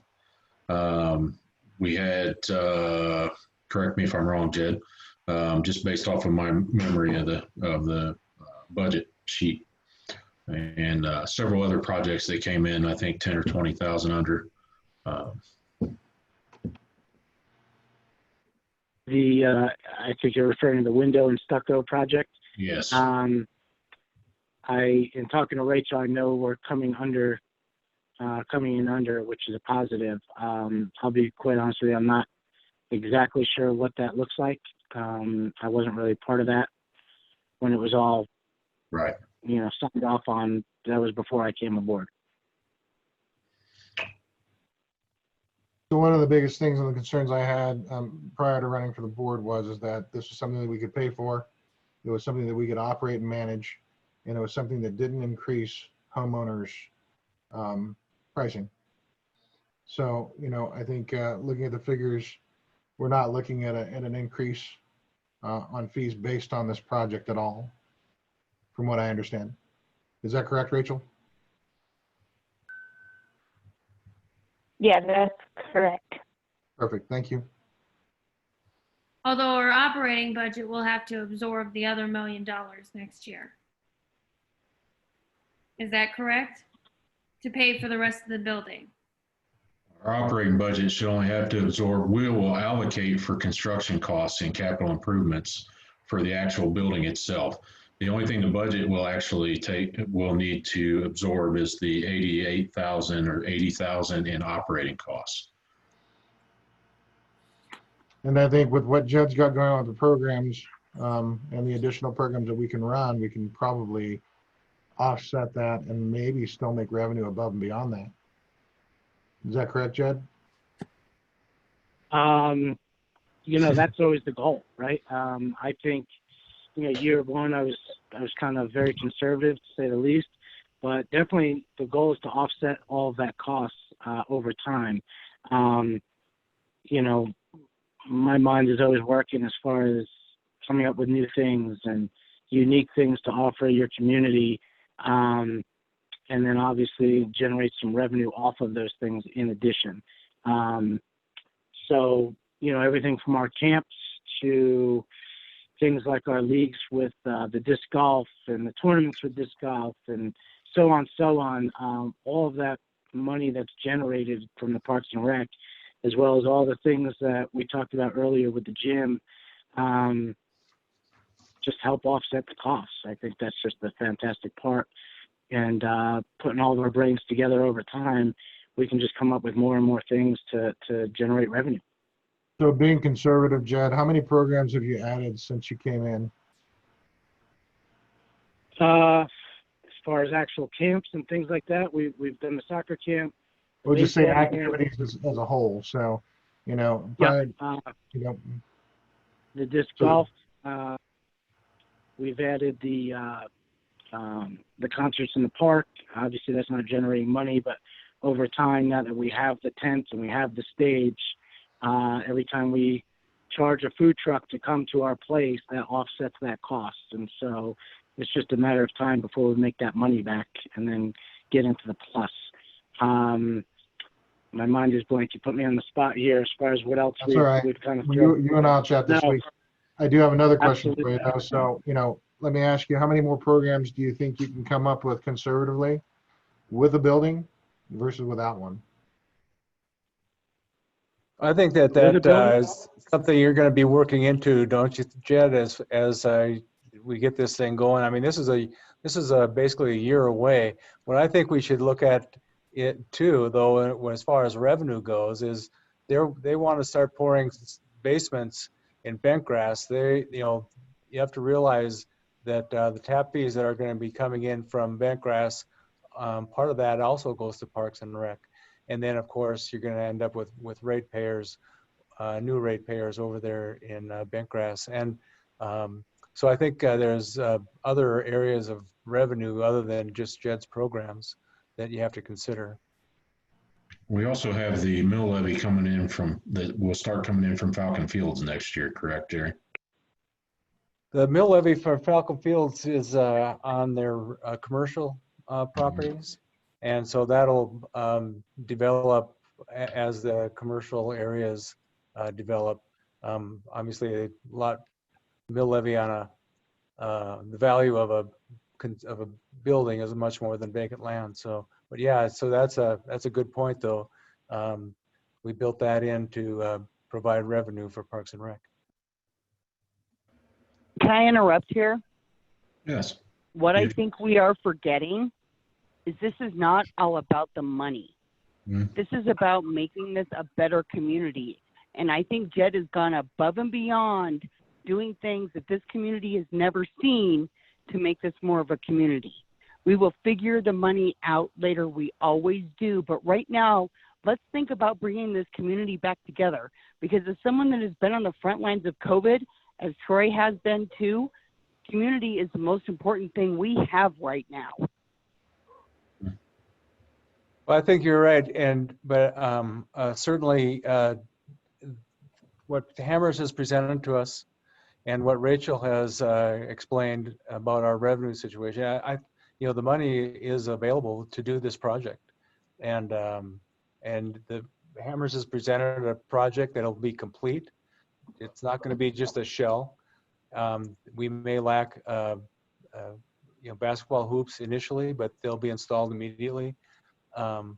This is going to be a very nice addition to the community, and the revenue that we're talking about, the programs that Jed has planned, and the opportunities that present themselves because of this building, along with the growth of the community, is just going to help, put back the money that we're spending on this, but certainly as time goes on, provide upgrades. But from what I can see, this project is paid for. With that being said, I would like to make a motion that we accept Hammer's bid and move forward with this process. I second that motion. I will second that motion. Okay. I can only take 1 second at a time. So I'll take John's motion to move forward with Hammers Construction's bid on this project. And the first second will be Neil as the second on the motion. So I do have a motion and a second, and that is for accepting Hammers bid and moving forward with the rec center.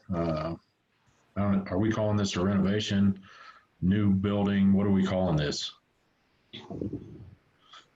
Just RCE expansion. Okay, RCE expansion. Any other comments or discussion on this?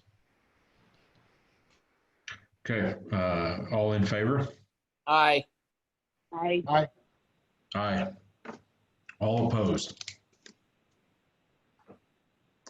Okay. We have 4 aye, no opposed. And are you abstaining, Stacy? Yeah, yes, at this time, I just wanted to collect more information, but I'll get with Rachel. Okay. Motion passes. We'll accept Hammer's bid and move forward with the RCE expansion. Good job, Jed. Thank you, Jed. Thank you for all the hard work on that. Appreciate it. Thank you. Thank you. Okay, let's move on to, wow, every time we come up on that topic, it's been like a forever discussion and so, all right. We're on our way. Item 10, water and wastewater report. Jerry, enlighten us, please. Right, everything's operating good.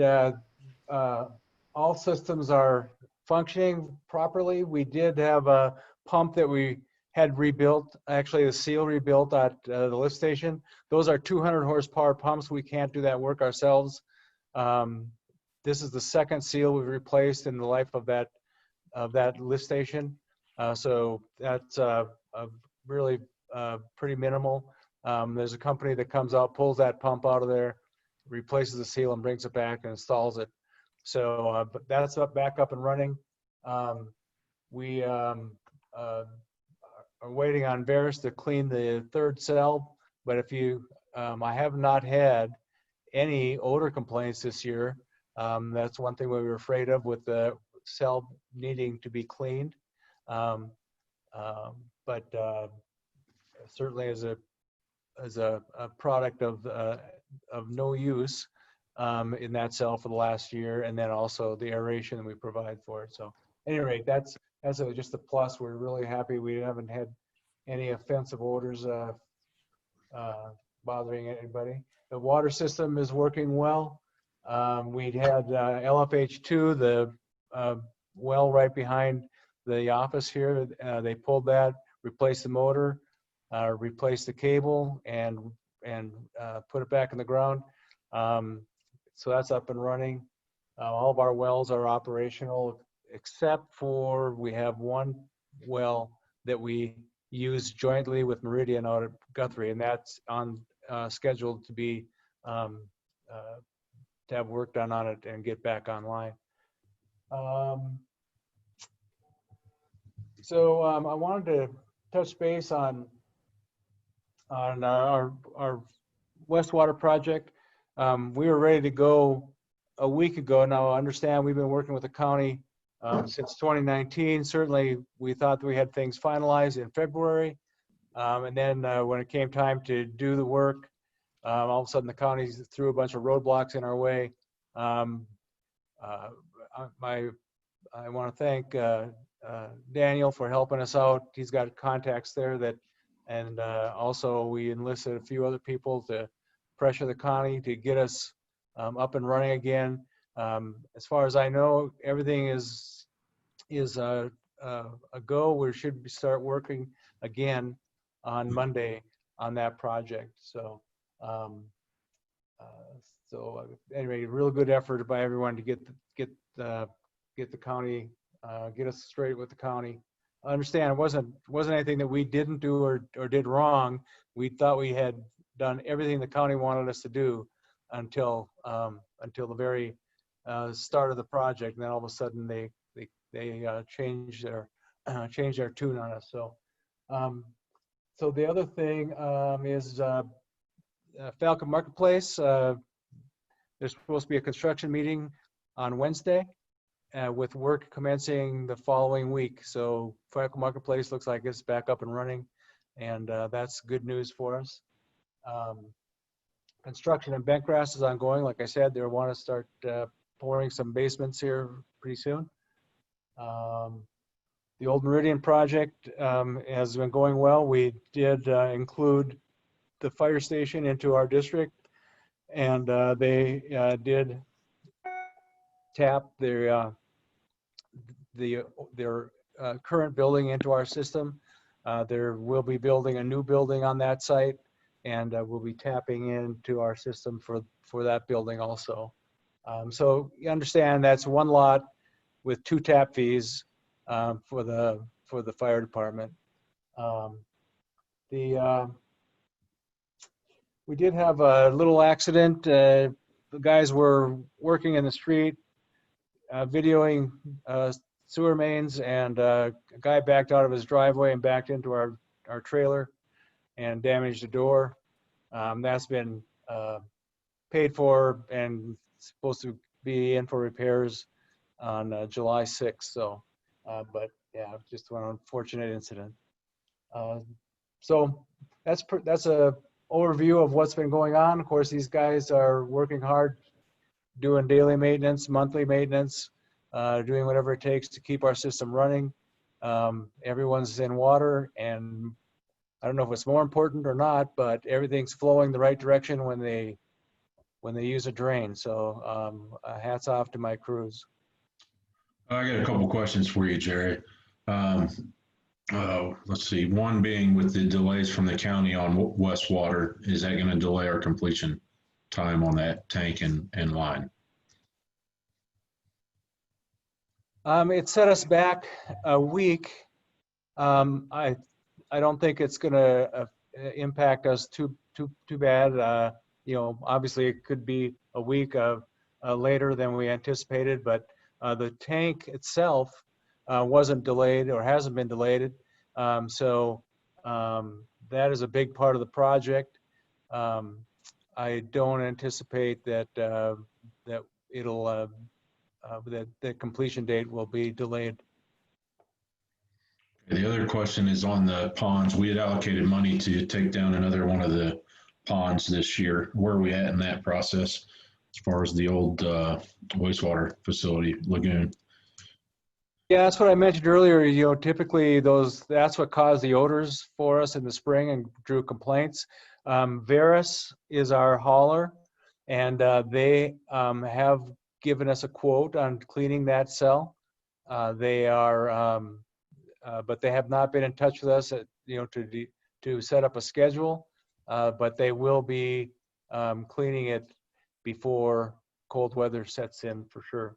And I'll keep you posted as soon as I hear from them. But of course, summertime is their busy time because that's when they can get at these lagoons that need cleaning. And understand Veris does all of our hauling right now for our solids. They take essentially a truckload a week out of our wastewater plant. So we're pretty familiar with these guys. They're reputable. They work hard. We're confident they'll get the job done before the end of the summer. Are we, where are we at in the, as far as the process of collecting how much it would cost us to switch to non-potable sprayers over there at that wastewater facility instead of the potable sprayers? We've been, the water demand on the plant has decreased significantly just due to changes in their operation. We have not pursued the non-pot system simply because everyone is so busy and the project is so small that we have a hard time getting people to commit to it. But it's definitely something that we'll want to pursue in the future. All right, thank you. Any other questions for on the water? I just want to make a quick comment, Troy. Mm-hmm.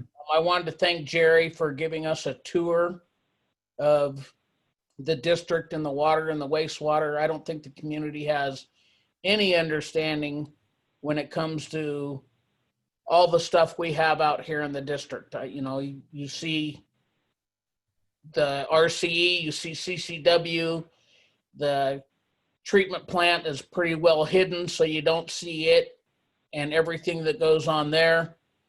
The lift station down kind of by the liquor store, you just think that's a small building until you get inside it and see how far down it goes. There's just so much that these guys take care of, and it really made me appreciate what they do. And thanks again, Jerry, for giving us that tour. Thank you. Absolutely. Thank you. He's speechless. You don't hear that much, right? I know. For once, Jerry, you're speechless. Wow. All right. All right. Thank you, guys. All right. Item 11 is a banking resolution. Rachel, you want to explain what this is, or do you want me to? Yeah. What's that? I can? Okay. Did you say I can, or you want to? You. Okay. All right. This is resolution 2020-6-25. And this is a resolution of the Board of Directors of Woodman Hills Metropolitan District authorizing its agents to act on behalf of the district in banking transactions. And what this does is add Stacy Popovich, Jonathan Martin, and Neil Erickson to our signature cards for our banking accounts so they can sign on behalf of the district for check and expenditures. I have a comment, Troy. Yes. Do the folks who have the signing authority have to be bonded? We are all bonded. Okay, so these folks will pick up that benefit, if you will. They will be backed by the bond. Okay. Any questions on that? No. Okay, do I have a motion to approve the resolution? I'll make a motion. Okay. Do I have a second? Second. Is that John? Okay, so I have a motion by Stacy and a second by John. And any other discussion on it? Okay, with no discussion on it, all in favor of approving the resolution? Aye. Aye. Aye.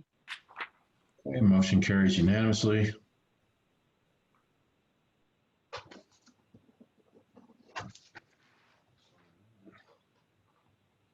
Okay, item 12 is the inclusion of bentgrass property for International Development Company. Somebody else want to tee this up, or do you want me to? Go for it.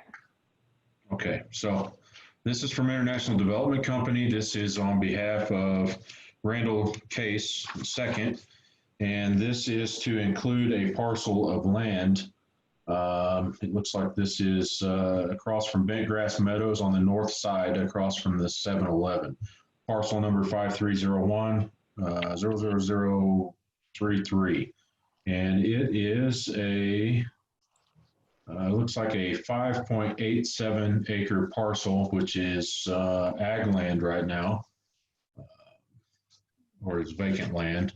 Then we have included most of Bentgrass into into Woodman Hills Metropolitan District. This is to include that parcel into our district. And I'm not sure that we don't have water or sewer on that side of the Bentgrass Meadows yet, correct, Jerry?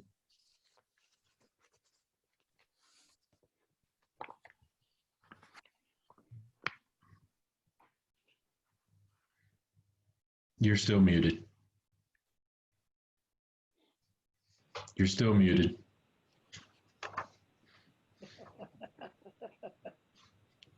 Uh-oh, he can't unmute.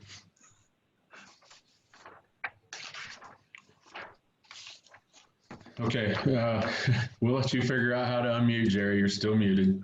But I know there is going to be a couple questions on this. I have a couple questions on this, as there are there's some there's sewer. There's actually water and sewer right there. This this piece of property, actually, there's two parcels in the one inclusion, and they're directly north of the 7-Eleven that's there now, just across the street from the 7-Eleven, I believe. And so actually, you have the almost 6 acre parcel, and then the 2 acre parcel, right? But it's all hidden in the square. Yeah, those two, right? So yeah, water and sewer is readily available to both of those. And of course, anything that needs to be put in to provide service, any on-site or off-site infrastructure will be paid for by Randy Case. And Randy is with us if you would like to ask him some questions. He is he with us? Yep. Oh, hey. I had a couple questions that actually Ted had brought to my attention. I'm looking at the tax and levy information here, and it has listed Woodman Road Metropolitan District and Bentgrass Metropolitan District on here as far as these levies. And I wanted to get clarification on those. Are you guys already part of, so we would be a third metropolitan or a third district on there? Right. So this is Randy Case. I'm the board chair for Bentgrass Metro District, as well as the applicant. I'm the president of the applicant. And so Bentgrass has already annexed, included this area in its district. And I'm not sure why it wasn't included in your district years ago. But we've been working on this for more than 10 years to try to figure out how to do some commercial in this location. In 2007, the county approved this site along with all the other ground in Bentgrass as a commercial office site, as it was 9.12 acres at the time. We've since given additional right-of-way to Meridian to widen and build the new southbound lanes of Meridian about 7 years ago, Jerry, maybe it's been.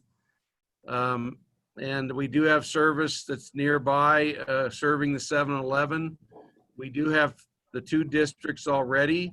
We were in the Woodman Hills district Woodman Road, and that district will be falling off in 2026 when they pay off their bonds, is their current conversation I'm hearing. And then Bentgrass Metro District is active, and in fact on Tuesday we're closing a refinance of our bonds, Tuesday, June 30th, to finish building Bentgrass Meadow Drive to connect it from where it currently ends west of this location and goes all the way through over by Falcon Storage. So that'll be a new connection in the next 12 months. We're also adding the traffic signal at the intersection of Bentgrass Meadow Drive and Meridian. And we're gonna rebuild, is the plan, the stormwater along Meridian underneath Bentgrass Meadow Drive to be a bridge type culvert instead of the 3 pipes that are there today. So lots of activity. And then also Sterling Ranch, you may know, is coming in there right now to tie into the the Meridian Ranch force main. That's going on right now on adjacent to this property. I've got a screenshot if you'd like to see it, if that would be of assistance, just to give you kind of an area view. Sure, if you want. Okay. So I'm showing you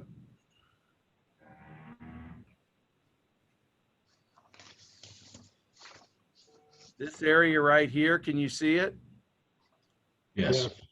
Okay, where my arrow's going around, that's the 9.12 acres that's now under 8 acres. It's in a dog leg is the first 6, and then a little 2-acre piece here. The 7-Eleven sits down here. The dental clinic sits over here, and the tender care vet center's over here. And then the residential started about right here and goes west. So this is the piece, we're rebuilding that intersection on the west side enough to get more stormwater under it. The signals will go in, and Sterling Ranch is coming down right here right now, and they're gonna cross over to the other side and then connect into the Meridian Ranch waste system. Okay. So Randy, your mill levy is for the street improvements, the drainage improvements, et cetera. Yes. And Woodman Road District.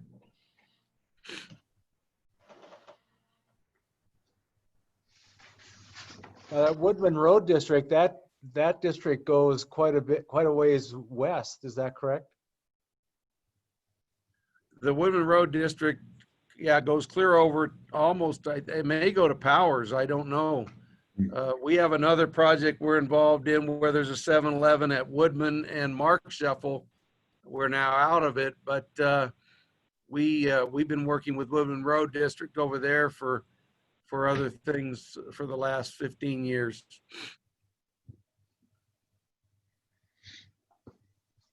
Okay. So we're bringing the application forward after a long time. We've been talking with Jerry and his predecessors about bringing it in, and we weren't sure what to do with it. We needed to get some financing put in place to buy the property from the owners at the time, and we have instituted that.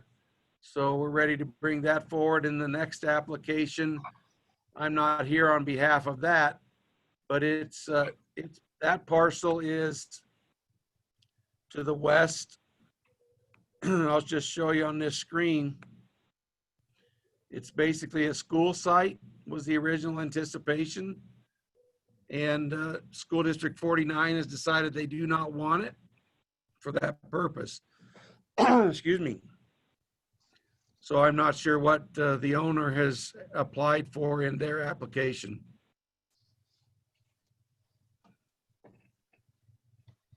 It looks like that's the second one here. Right, that would be the Bar Holdings. Yeah. So are each of these properties up here, Jerry, on this north side of Bentgrass Meadows, are they all individual owned? All these properties, because you got the school site here on this piece, then you got the 19 acres next to it, agriculture, that looks like it's zoned agriculture. Yeah, I can offer a little more if you'd like. Sure. The 19 acres in the middle here is owned by the Wilmores. They were some of the original sellers to us. So they're keeping their personal residence there. And so they split off this piece for the school site and this piece for the commercial. And they're keeping the middle piece. We gave them a new access roughly in here. And they took out this access out here, which went all the way out to Meridian at the time. Okay. So Jerry, what are you guys looking for from the board here on this? What I would ask the board to do is consider the petition that is before them, and I'm hoping you will approve it, and we'll move forward with a inclusion agreement, which will formalize the inclusion of this property into the district. I would like to say that when we did install in the infrastructure in the Bentgrass area, water was stubbed up towards that property in anticipation of it coming into the district and being served. Okay. And by including this into the district, we're making sure that they get a street light there in front of the 7-Eleven so we can stop people from getting killed on Meridian. You said they're putting up a stoplight. Or yeah. Yes, it's a traffic signal that's been ordered and is being processed right now. Troy, I have some observations, questions, comments when you. Okay, fire away. Appropriate. Should I go ahead? Go ahead. All right. I want to direct this sort of initially to the three new board members. A bit of an education, and if you already know it, I apologize, but I'm going to do it anyway. Special districts, this district, are formed by the preparing of a service plan. And that service plan defines a geographic area, various approvals and activities, and what? Oh, you're. Oh, then you had an echo there for a minute. You okay? Go ahead. You okay? The service plan is approved by the court, and the district goes forward. I hear the echo. Could everyone who is not Ted mute themselves?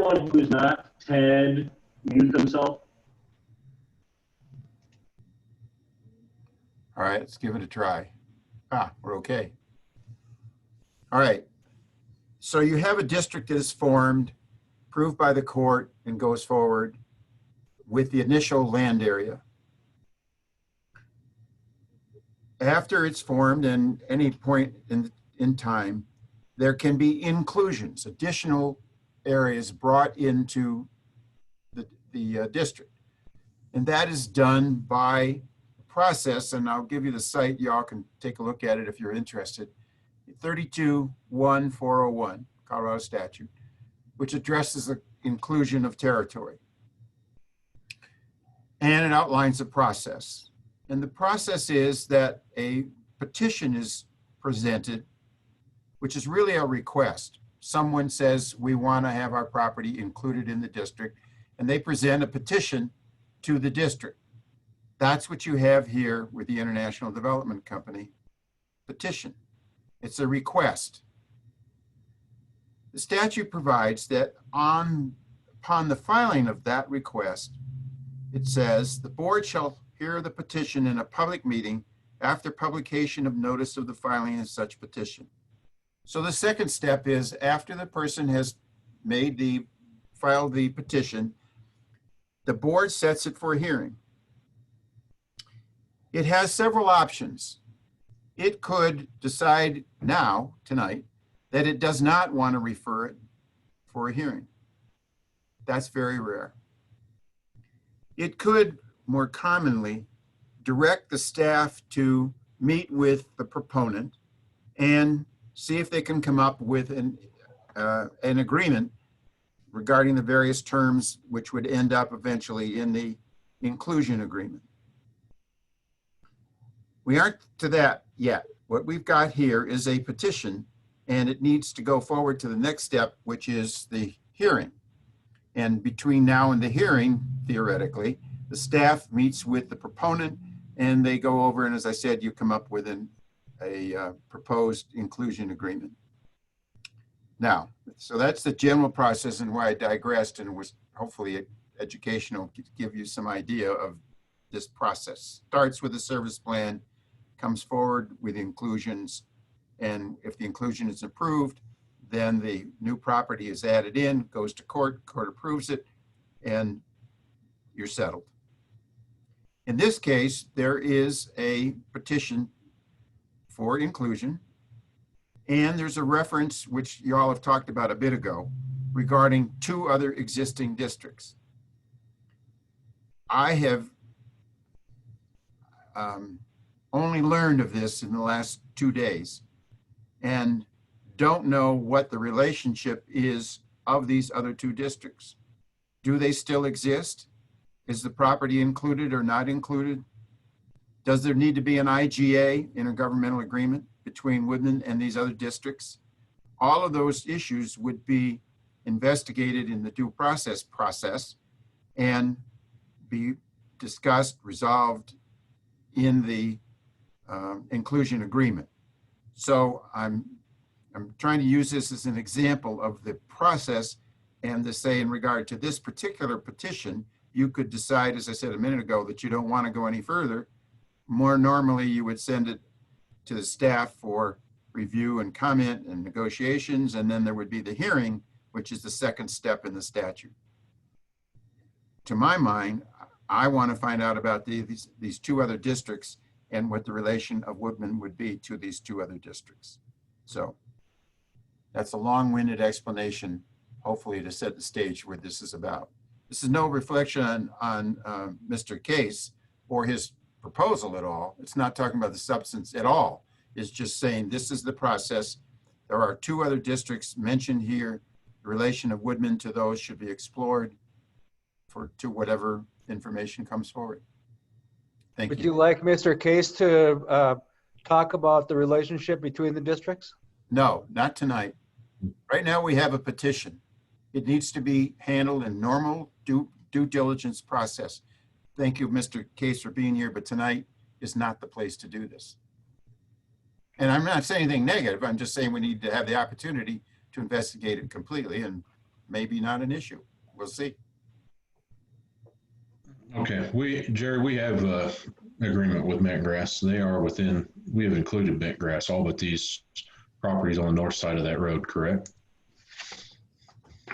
I'm sorry, repeat your question, please. The inclusion and the current agreement with Bentgrass is all properties except for that north side of keep forgetting that road. Bentgrass Meadows, correct? That's correct. So we already have Bentgrass Metropolitan District within Woodman Hills. Okay. Well, I would like to at least petition the rest of the board members for a motion to set the hearing and move forward with these petitions. And I'm going to speak to both of them at the same time to schedule that hearing. And hopefully it is accompanied with a I believe it's section 3 of your statute, Ted, 32, what is it, 1 or 32 what, 104, 32.1.104. Is that what we're referring to? Was it 32.1.401? 401? Okay. And hold that hearing at the July 23rd meeting. And I'm talking and didn't unmute myself. It's 32.1.401. And this reflects a 100% owner. That's what this particular section is dealing with, which is, as I understand, Mr. Case, y'all are the 100% owner. So Troy, background to your comment. Am I correct in that we're dealing with a 100% owner here, not a conglomerate, multiple districts? We're dealing with just Bentgrass, which is within our district. Well, you're not dealing with Bentgrass tonight at all, and it's simply the International Development Company is the owner or authorized agent of the owners of the first application, and then your second application is a separate organization that owns the next 9 acres or so. I don't know what it is. Okay. Are they both the owner, 100% owner? Looking at this, it looks like they are. Okay, then that first section is what applies in the statute. Yeah, Bar Holdings is the owner of the second one. And your thought, Troy, of a moment ago about how to proceed is fine. So I'll solicit a motion from another board member to schedule the hearing, and that will give staff time to work on an agreement with both Mr. Case and Mr. Barr on both of these. We'll just take them both at once since we're dealing with, although 2 separate owners, we're dealing with a Bentgrass entity or a Bentgrass property. To have that hearing on July 23rd at the next meeting. So I'll make a motion to hold the hearing on July 23rd for International Development Company and Bar Holdings. And John, are you also suggesting, as Troy has suggested, that in that interim period between now and then, the effort be made to create an inclusion agreement? Yes. Okay. I believe that's a proper way to do it to statute so that we can make sure that we can have a correct discussion on what's actually in the inclusion agreement at that hearing so that the public's aware of that as well. And I'll second that motion. Okay. So I have a motion by John and a second by Neil. Any further discussion on, and this is going to be items 12 and item 13. And I thank Mr. Case for being here tonight. Mr. Barr is not here, correct? Or a representative of Mr. Barr?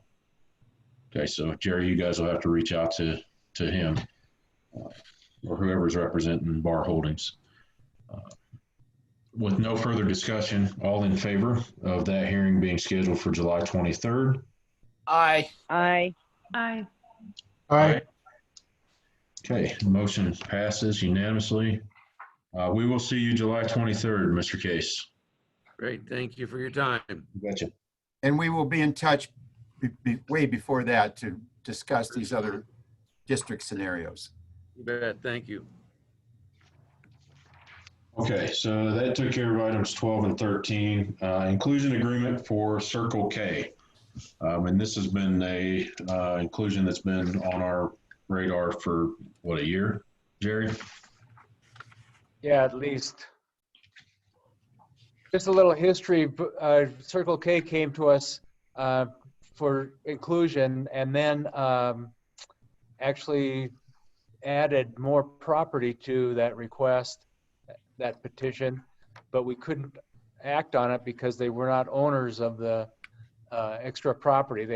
They were in the process of purchasing it.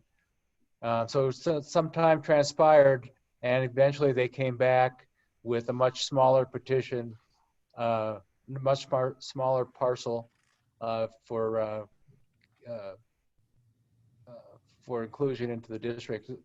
The sewer and water run down Old Meridian, and so they run right by this property. And this is the Circle K is the property replacing the Diamond Shamrock, correct? That's correct. Apparently Circle K has purchased that property from Diamond Shamrock. It looks like Diamond Shamrock will be torn down and the new Circle K will be constructed. Actually, Diamond Shamrock had come to us at one time for inclusion because they needed also water and sewer service, but they never pulled the trigger on that.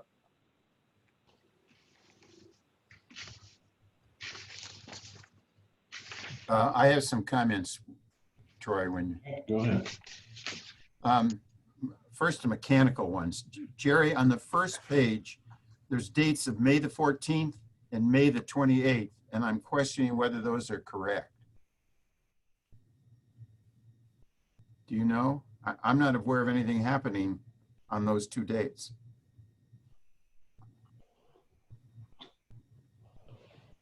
Well, I'll leave that with you as a question because I think those are wrong. So this was was acted on by the board back in May. Yes. The petition was acted on to move forward and with the hearing of the for the inclusion, and that's where we're at right now. It says on May 28th, the district will consider. It can't be correct. Yeah, I see that. I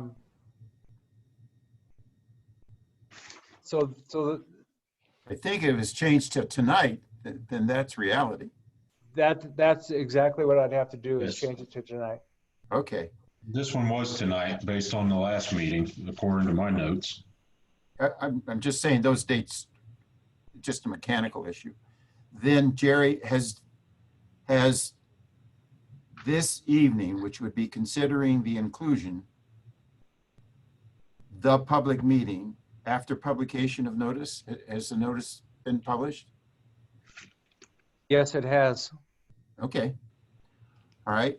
Then just to everybody's information, this is a pretty stock document. It's used, I've seen it on several inclusion agreements. So I don't have any critique of the form of the document, but I do have a concern, and I think Jerry and I have a difference of opinion on this. In paragraph 2 on page 2, it says, property owners shall be responsible for the financing, design, permitting, construction, and installation of all water and wastewater public improvements to the district's water, drainage, and wastewater systems and facilities.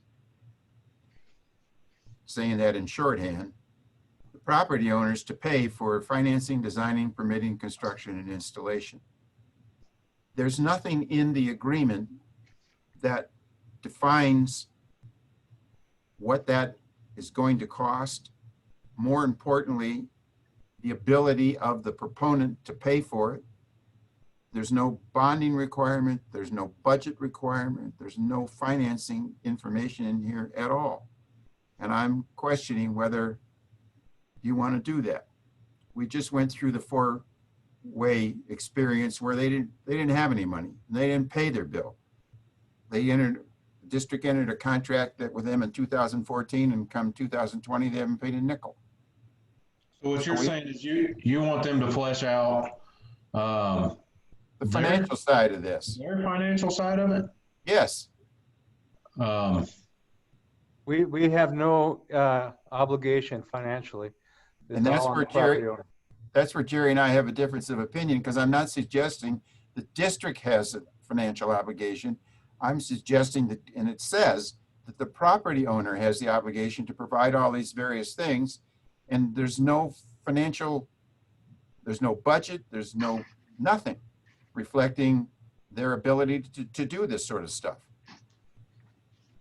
That's my issue. It's not the district's money. It's that this person who's going to have come into the district, not person, this entity, do they have the financial ability to do all the things they're talking about?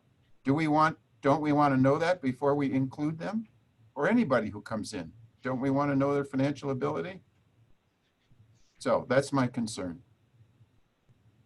I would say no, that their obligations are totally their responsibility. They have to have the design done, and if they have the money to do it, they do it, and if they don't, then the project would languish, but it doesn't affect Woodman Hills whatsoever. And that's where, I'm sorry, go ahead, Jerry. I interrupted you. Oh, it's John. I think the difference is with Four-Way, they had a financial responsibility to us as far as their part of the treatment plant, as far as their part of the lift station. And we didn't make sure that they were going to pay for all that. This is all their stuff. We don't own that property. They're the ones that are developing it. They're paying for everything up to hooking up to our stuff. So it's not like they owe us anything for it. We're not obligated to anything for it. Am I wrong, Jerry? That's the way I see it. So why would we need to know what their budget is, what their finances are, when this is 100% on them? Because I'm concerned, Jerry used the word languish a few moments ago.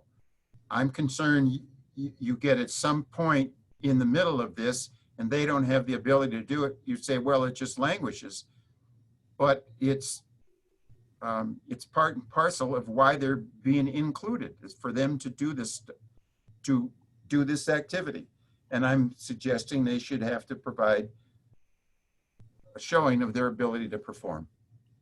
I would think that they would have to show their investors or their financiers their ability to perform, and would be bonded with them.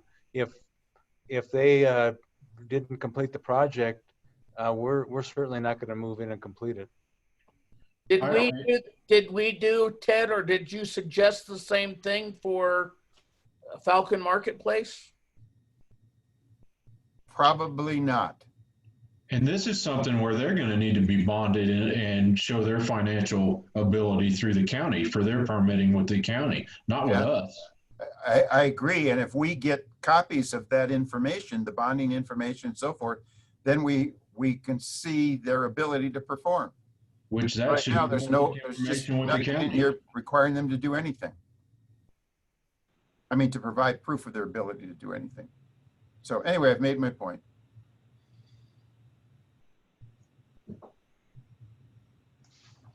As to the rest of the document, no objection. Okay. In my opinion on it is and not to get in an argument with you, Ted, you're the legal expert, not me.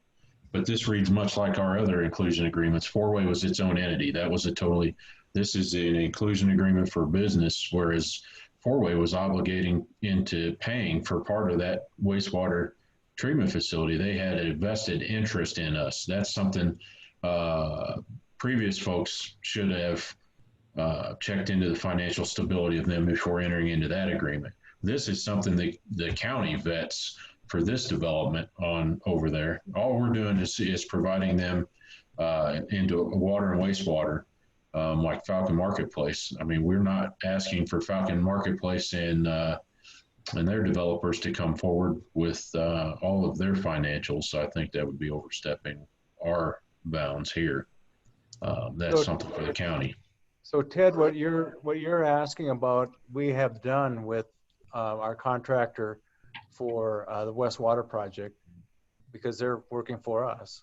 We're paying them. You know, we aren't doing anything with Circle K or any of these inclusions, actually. My comment is not premised on financial obligation of the district. It's premised on their ability to perform, and with all of the things that can go wrong when somebody gets into something and runs out of money and it sits, or worse happens. So anyway, I've made my point. So you all are familiar with what I had to say. Is there an exit in this agreement? I'm looking at hold harmless. I'm looking at waiver of breach. There's no penalty for us as far as if they don't execute, other than, you know, we end up with a hole in the ground and no gas station on 24. So the only obligation we have is after they have paid their tap fees that we provide water and sewer service to that property.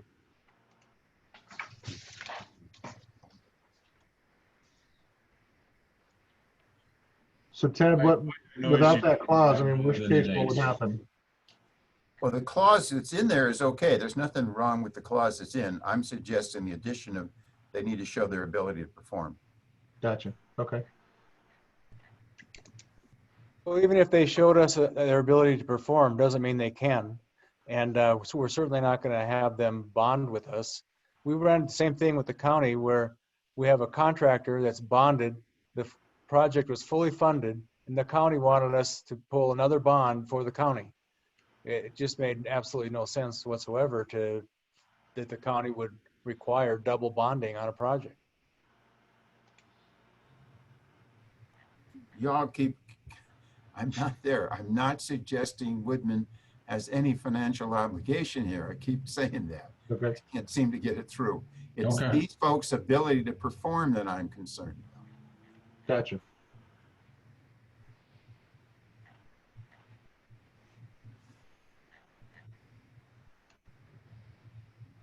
Okay, so we're at the point where, is there any other discussion on this? This is a hearing, so if anybody else has any type of comment or question or anything on this particular inclusion agreement from Circle K. So would anything happen, say they didn't come through and have the ability to perform? Would there be anything on Woodman? Because we're not paying for it anyway. We're not receiving any benefit from them tying into us. So if they can't, then they can't, right? Well, let me give you a scenario. Commonly, to do something like this, they would bond. And to bond, they will have to pledge the property as collateral for the activity. If they default, theoretically, the property, that's happened in another district. It's on the tip of my tongue, where there was a default. So you can end up with the property itself being encumbered. I mean, there's a million scenarios of what can go wrong if they don't have the money to do it. Jerry is correct, and nor am I. I am not suggesting that the district is responsible. I'm suggesting that the property would be affected, and you could end up with a half-done scenario. So, if your sole focus is there's no obligation of the district, then Jerry's argument is well taken. If you're of my mind that they need to perform their ability to, they need to prove their ability to perform, then that's my argument. But before they can go forward with the project with the county, don't they have to prove their ability to perform? Yes, and be bonded through the county. Which would be great. Then if we get that information, that satisfies the issue. So if they're already doing it, then they provide it to us, then we've got proof of their ability to perform. That's a simple solution. So in the future, we'll be looking at something as a proof of bond. I'm sorry, I didn't hear you. I said for future contracts, you're saying would be safer to do an inclusion on their contract that states, you know, providing some form of bond presentation, right? So that they actually physically have a bond or something that's shown with the county that's recorded. Yes. Okay, and that would be a simple line that could be included in there when we look at prior to hearing, right, for the inclusion when we say. Yes. Okay, all right. Is that in our inclusion document now in our bylaws? It's not in this inclusion agreement. Does this inclusion agreement meet what is written in our bylaws right now for inclusion into the district? First part of the answer is I don't know. Second part of the answer is probably.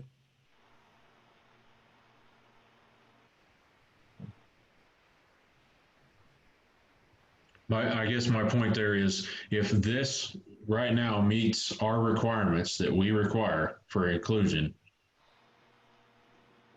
then we are going against our policy that we set forward if we don't accept the inclusion.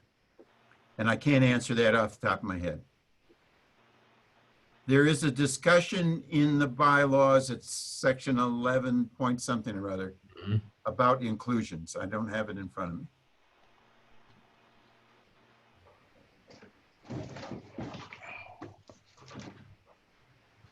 Oh, Like Troy looks that up. It's in the new section that Jerry just added to the bylaws. Yes.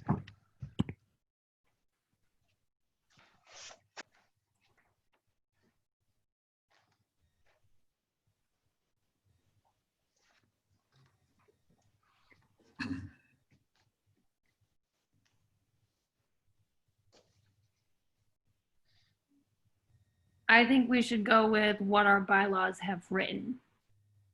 If it is discussed. That's what Troy's looking up now.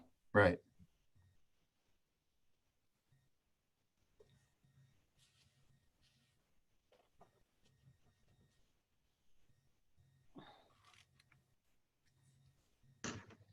So I'm looking at section 11.1.1 on inclusion procedure in our bylaws. And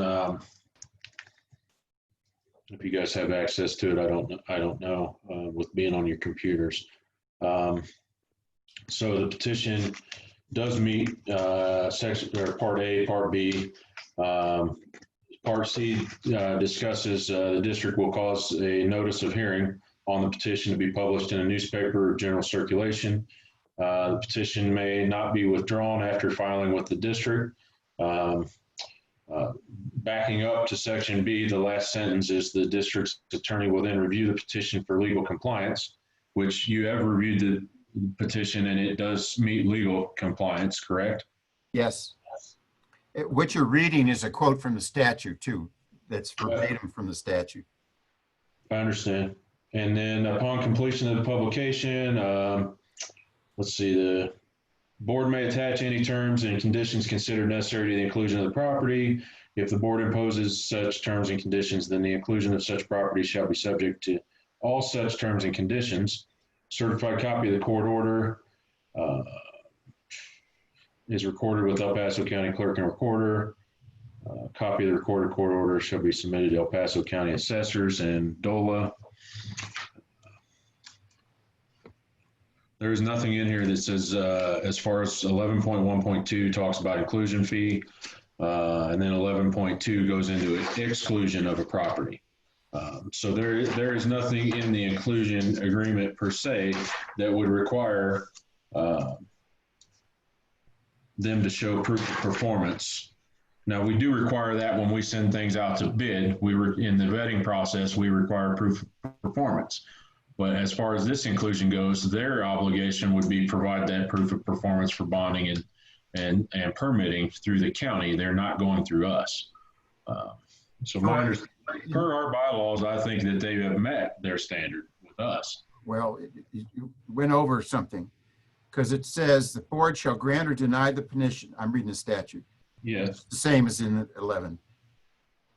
Board shall grant or deny the petition or whole or in part with or without conditions. And I'm suggesting this is a condition. If y'all don't want to, I've made my point, but I think it is consistent with the bylaws because you can impose such conditions as you so choose.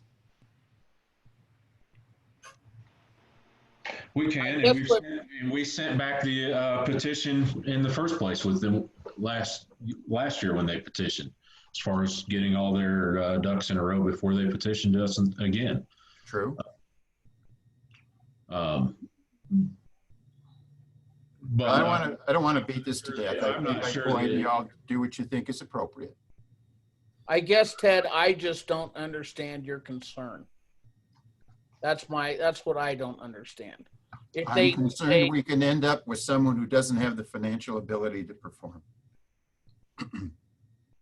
Well, I mean, right now that property out there with Diamond Shamrock isn't part of the district. So if they didn't finish Circle K, it wouldn't affect the district.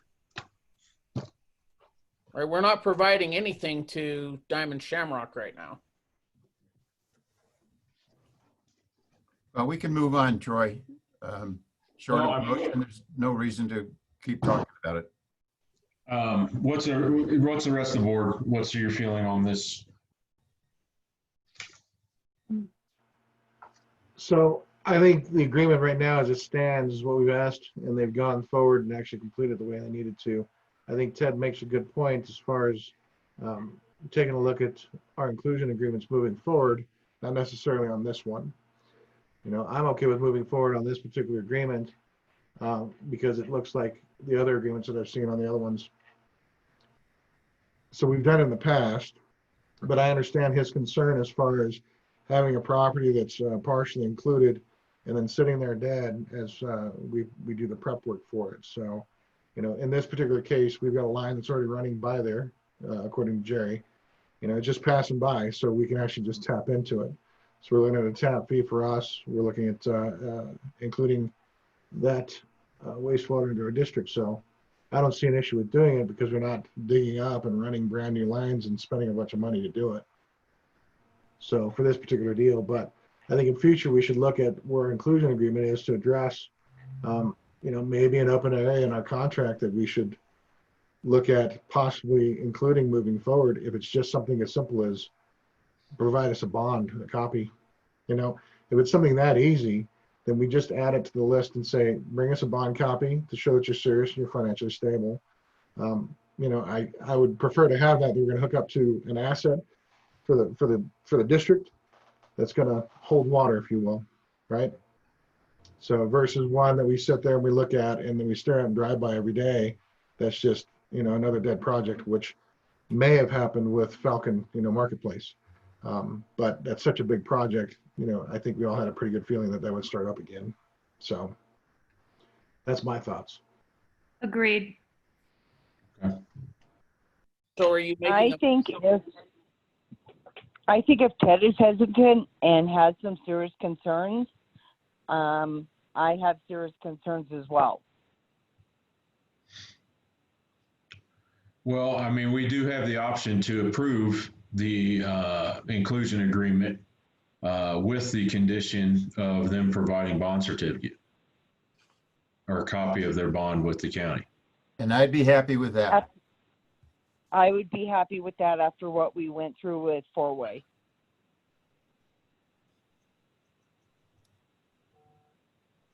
Anybody else? Can we set that as a, you know, we continue to go through with the time span that we've got, you know, delaying things that happen in our market. And with this being that type of item, can we say that we would actually approve this if we had proof of that bond? So we could do the approval now? I would, at least my one vote, I would approve with that stipulation. Yeah, I have no problems with that. Yeah, and I think that would satisfy Ted because I take his counsel seriously. There's a reason why he's here. I mean, it's Thursday. That's something that even Jerry could get with the county and get a copy of that tomorrow. Right. And if we had that, then we can say right now we could vote on it in agreement with the stipulation that we're provided with that bond agreement showing that they're financially capable. I think that is consistent with the section I read to you, with or without conditions. You just suggested a condition. I'm happy with that approach. Sure. But what I'm also saying, Ted, is that, you know, I think your value, in making a comment on this, is this something that we should apply moving forward on all of our contracts so that when we come to board meeting, we don't ask for it on a second time? The whole idea is to speed up that process and just say, this is what we need. We have it. We know you're financially ready to go. Let's approve it. So Okay. then we need to make a change to the bylaws, correct? Yeah, that would have to be changed in that inclusion policy, section 11 on the bylaws to require at least a copy of a bond certificate to show financial stability. Okay. I'm comfortable with that. I said I respectfully disagree in that you already have the provision that with or without conditions, and that's broad enough to do what you want to do. So you're happy with it just staying broad, but we also need a standard that, whereas they can know what our requirements are. I mean, when folks go to the county commissioners with projects, they know the parameters. Sure, and that's with the negotiations and the inclusion agreement. That's an example of stuff that should be covered after. That should be standard process with an applicant, a petitioner. So when someone actually petitions, and they come into the office and they talk to Jerry and they talk to, basically the water board, and they say, this is what we need. We give them a list of, this is what we need. Yes. Mm-hmm. Okay. So we just add that to the list? Sure. That's a simple solution. That fixes it. And we don't have to do anything on amending the bylaws for it. Oh, I don't know. You don't. It already says with or without conditions. That's very broad. You can do what you choose. So we're just talking about a process fix. That sounds good to me. Mm-hmm. Okay.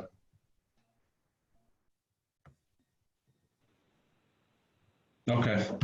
Then I will open it up for a motion on either approval or disapproval of this inclusion agreement from Circle K. A motion to approve the inclusion agreement for Circle K with the stipulation of providing proof of a copy of the bond. Second. Okay. With a motion to approve it with the stipulation of providing copy of bond, and a second by Neil and a second by John. Any further discussion on it? Okay, all in favor? Aye. Aye. Aye. Okay, motion carries.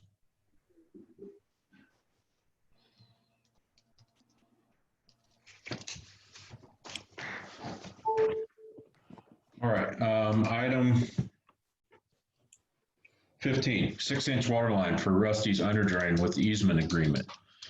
Jerry, I'm gonna let you tee this up. This has been an issue since I think 1997. So, and I think we finally have a fix for this lost potable water problem. That's right. So Rusty's underdrain has been an ongoing problem for us, and we see an opportunity to address it with by joining with Meridian on a project they have.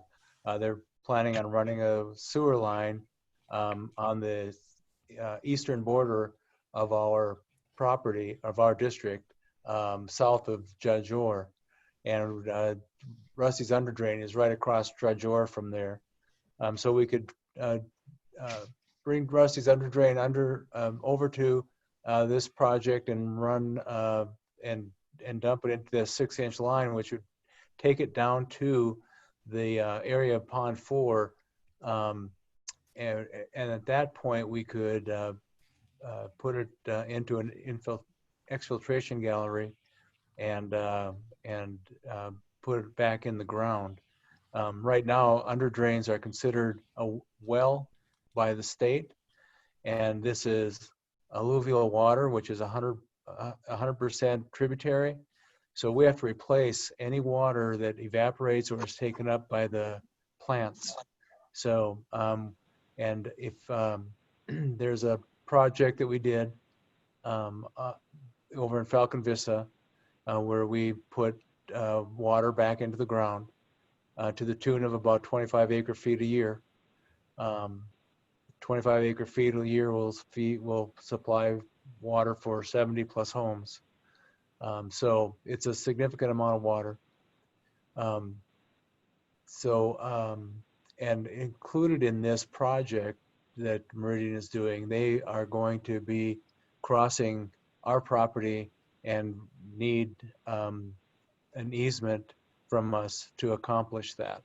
And so by working together with them to give them the easement and at the same time them allowing us to put our 6-inch line in the same trench as their sewer line, they get their bypass sewer built, and we get to move Rusty's under drains water down to a location where we can deal with it.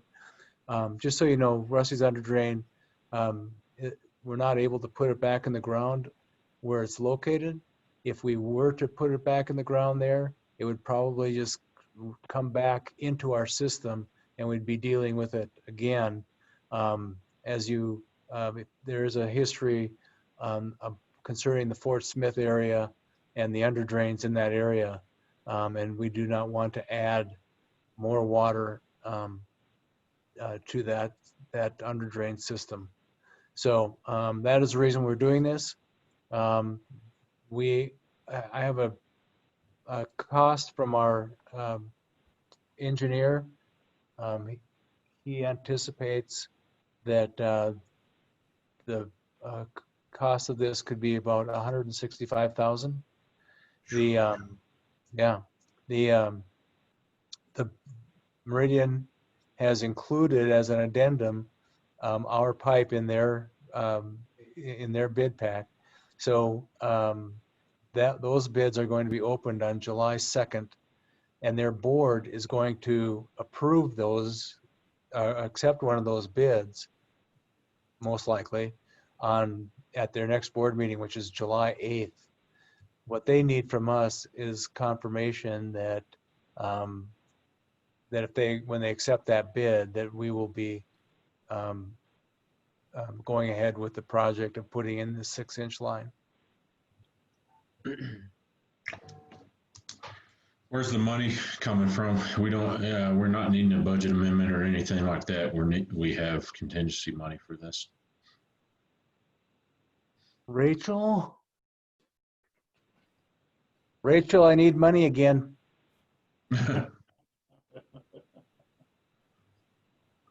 You always need money. It would actually come from our capital funds. There's some projects that we're not doing that we could use for this, from water and sewer. Okay. What kind of cost are we looking at on this, Jerry? Yeah, like I was saying, it would be, our engineer's estimate is $165,000. Okay. And then we get an estimate on how much this the loss of that water has cost us since '97? The water that we sell, like for a commercial lot, would be about $1 per thousand. If we're going to go out and purchase water, you could end up paying up to $25,000 or up to $15,000 an acre foot for that water. We actually have a water acquisition fee of $25,000 because, of course, if you go out and acquire water, you have to build infrastructure to get it to your system. So, so that is the cost of water when you're dealing with this semi-arid area we live in. So Jerry, are there any issues with actually stacking that line with a sewage line? If there was a break or something to happen in the future with Meridian? So I didn't understand your question, I guess. Is there any issues with stacking that with a sewer line? If that sewer line were to break on Meridian's side or on our side, our line would break? No, there's not an issue. The sewer lines, you don't have problems with them breaking like you do with a water main. This is a gravity system, so there's no pressure at all on either one of the pipes that we're talking about. This is all a no pressure system, and rarely do you ever have to dig a sewer line. Usually when you have to dig up a sewer line, it's because it wasn't installed correctly in the first place. What's the longevity of the pipe?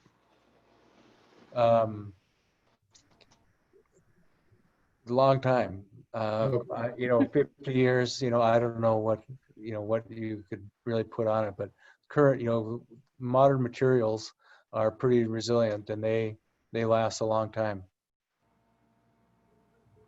Okay, thank you. So with Meridian putting in their sewer line, that was kind of a blessing for us and giving us this opportunity to run our line along with theirs.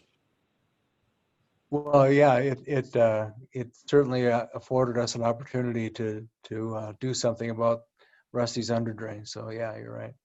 And what would it cost us if we just said, oh, we don't want to run it with Meridian, we're going to run it on our own?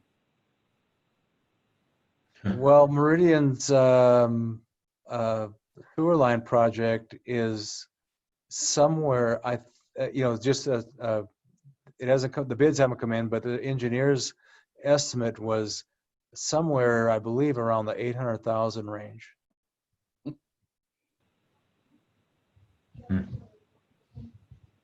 Obviously, Meridian's sewer line a lot different from what we're doing, but it still involves obviously trenching and laying pipe.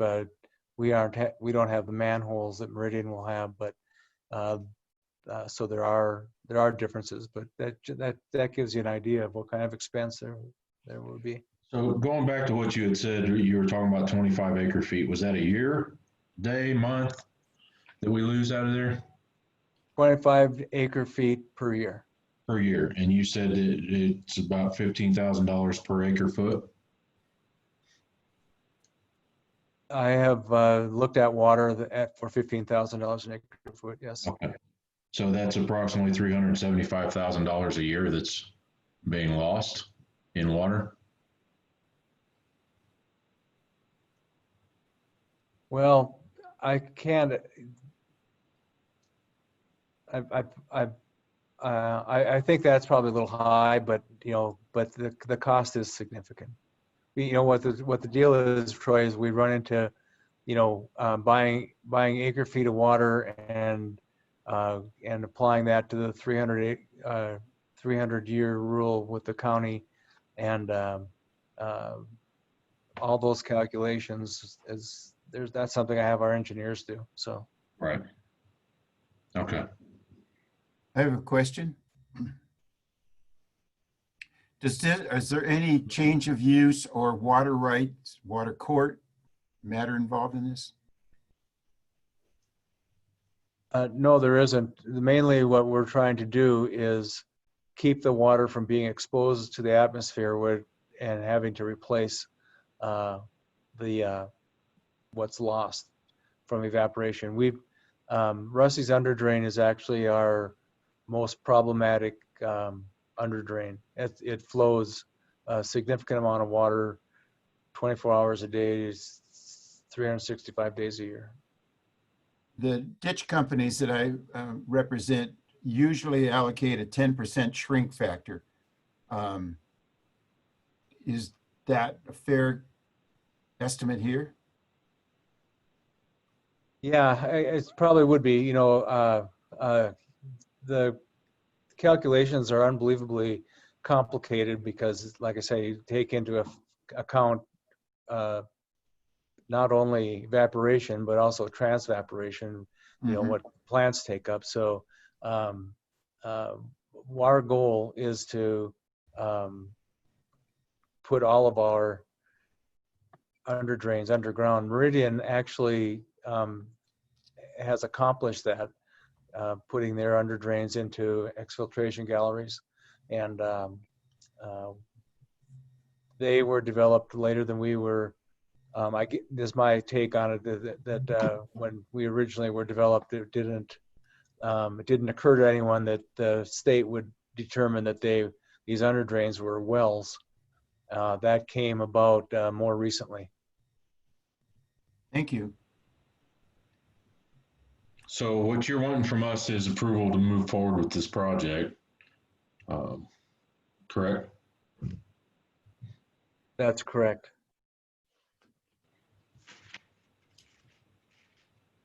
I'll motion to approve going ahead with the project. Second.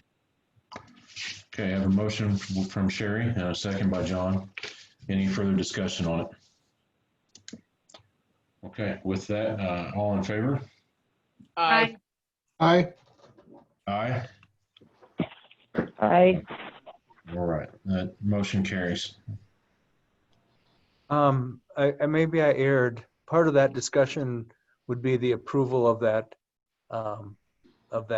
easement also. Is that in the singular agreement on that, Jerry? Or is Yes. it two agreements? Is that the $10 agreement? Exactly. We get $10 for that. I see that. So that's in the same agreement, so the motion can still carry. Good. I just wanted to clarify that for my own purposes. Thank you.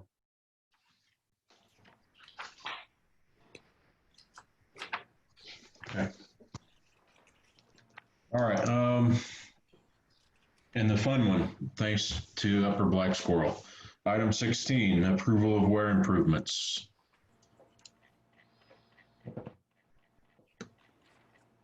Okay, so the weir improvements is, this is another thing that the state came in and dropped on us.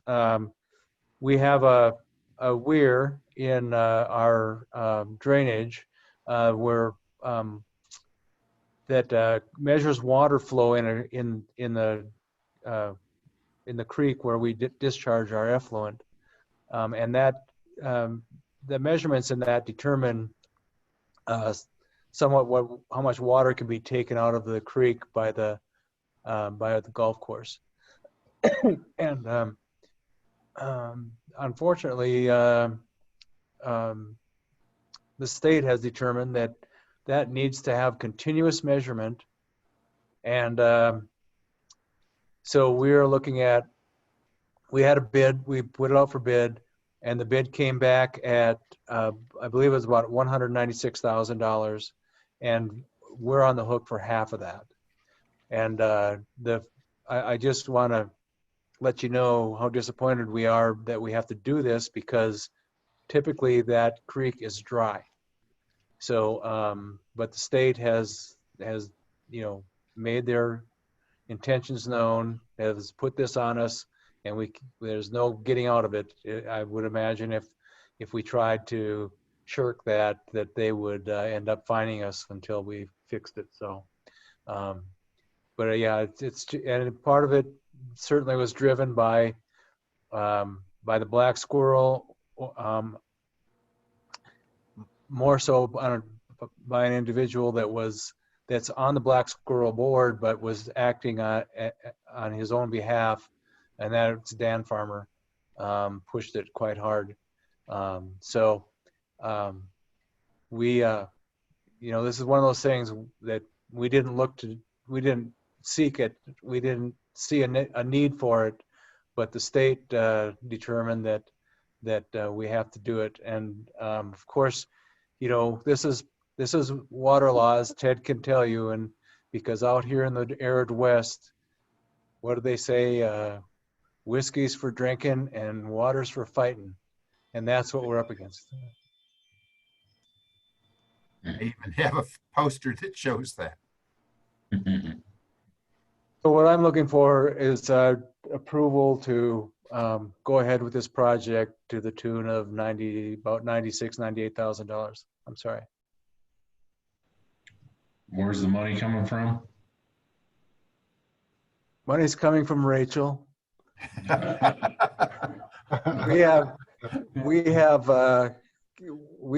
funds in our capital improvement column that we can use for this. This was something that has been in the works for some time, but it just didn't really come to a head. It kind of caught me by surprise this year that we had to go ahead and do it. So we've kind of been dragging our feet in doing this. But So what do we have left in our A motion contingency to fund? approve going ahead with the project.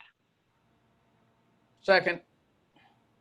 Okay, I got a motion by Sherry and a second by John to approve the project. Any further discussion? I heard a comment coming in. I was just curious as to what is left over in our contingency budget for use for the rest of the year. And we have to do this, that's fine. I'm just trying to figure out where we're at, ballpark wise.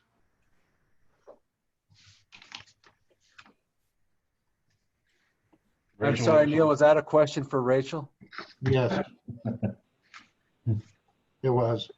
So with us using our capital funds that we have, it's not really going to affect our budgeted numbers. As I think we're taking it from the capital funds of, do you remember, Jerry, where we decided it was going to come from? I don't have the budget in front of me.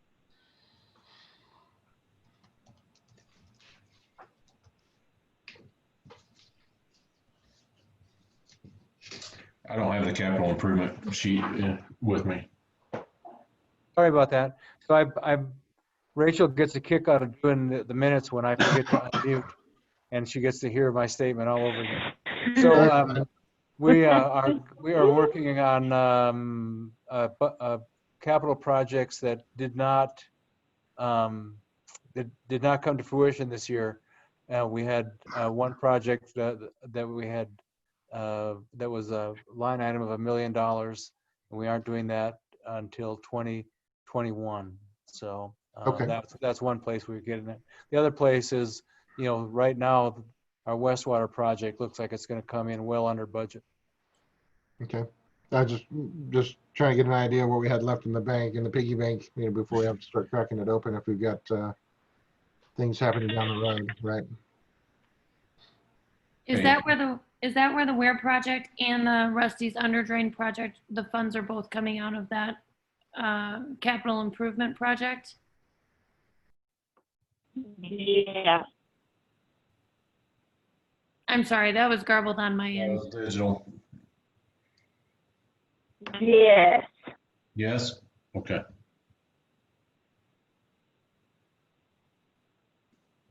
Okay, any further discussion on that? Okay, we have a motion and a second. All in favor? Aye. Aye. Aye. Aye. Okay, motion carries. All right, item 17 is public comment regarding current board business not on the agenda. I know we got at least one comment from Mr. Kirby. Were there any more, Daniel? We have not solicited them, but I propose we do the same procedure we did last meeting, which is simply invite people to speak up if they would like to speak, and we'll go in the order in which people speak up. Okay, I'll start with Mr. Kirby. I see the message here from you that you wanted to speak. So Tom Kirby, go ahead. Hey, thank you for including us into the district last week or last month when we met. Wanted to thank Jerry and his staff for helping us get prepared and be a part of the district and being hooked up to the water and sewer for our new project that we're doing out there at the main station. What I'd really like to see, petition you folks to do, the board, is to consider that we could have reduced tap fees for our project, because after all, you know what it's like to have budgets, and you know what it's like, and our sole source of revenue is from our taxpayers. Our taxpayers are your taxpayers. So all we're doing is shuffling money around between taxpayers, and every dollar that we spend and we send to you guys, it reduces the amount of money that we would be able to spend on the firefighters and the first responders that are servicing all of our constituents. So I would like you to consider reducing our tax our tap fees for our two connections that we are connecting up for our two buildings. So what I would like to explain is, again, the fire department has two buildings on that 1 5-acre parcel, and they ran a water main and a sewer main into that property. And actually the water main goes into the property and then goes south and then west, and ends up in the easement that's alongside of the fire department's property, and that is for future use. So that was a pretty nice caveat of this project, that we got water into an area that could possibly be served at some other time. Also, I'd like to tell you that the fire department has one building that's already connected to our system. They've paid a tap fee of a little over $17,000 for that building, and now I'm not sure when your project is going to be completed, Tom, but you'll be looking at another tap sometime later this summer, obviously, which would amount to about the same amount of money. Yeah, the building is projected to be finished about March of next year, the new fire station. So is it the same, I mean, is it the same line that's running to them? Are they running both buildings off the same line, or are we talking separate taps completely? Well, what we did was we ran an 8-inch line from Old Meridian Road into the property in a southerly or easterly or westerly direction, and then it stubbed off into toward the Sedlak property, which is right behind the current fire station. And so that 8-inch line is available to continue for the water district to be used as more land is included into Metro District. That water line and sewer line and our services is going to cost us somewhere around, or did cost us somewhere just short of $100,000 to build those lines.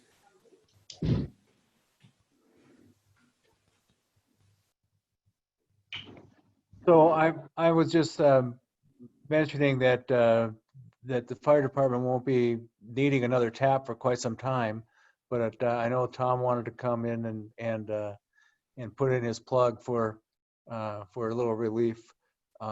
So I don't know if you want to take action on it now, or if you want to have some discussion, possibly in an executive session, even to discuss his request.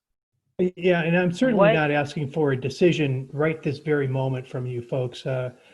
Just something for you to consider, and hopefully give Jerry direction back to us if you want to see us again, or if you're just going to bless us with lower tap fees for our next tap. So what current tap fees are they paying, Jerry?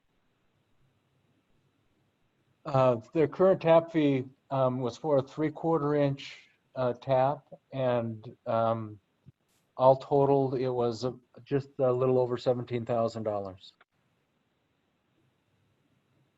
That's for Okay, one well, tap. I'm going to, and there's a possibility they may need another. More than a possibility, they will need another 3/4 inch tap. Okay, I am going to say, as the wife of a firefighter, I am totally unhappy with that amount of money. These people service this community. These people save lives. $17,000 a tap is not okay, in my opinion. So that is a residential tap less the Parks and Rec fee that we have on our taps. And I understand that. And I would be willing to pay $17,000 as a resident, but don't ask me to come put your house out when it's on fire. That's totally different. This is public service. Well, like I said, Tom wanted to come and make his pitch. I kind of knew he had a couple of people on the board here that were probably sympathetic to firefighters. Not that we don't all appreciate them, but I'll just leave it in your hands now to decide what direction you want to go.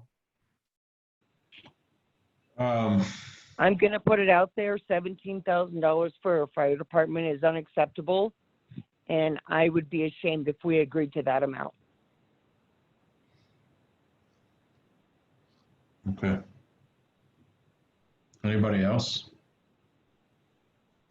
I think we should take it for discussion. I think we all have similar feelings about public service, but to decide right now, they're not near the top immediately. And this is a discussion that we can have offline to figure out what that figure looks like. I agree. I think we should have this discussion. Definitely. Okay.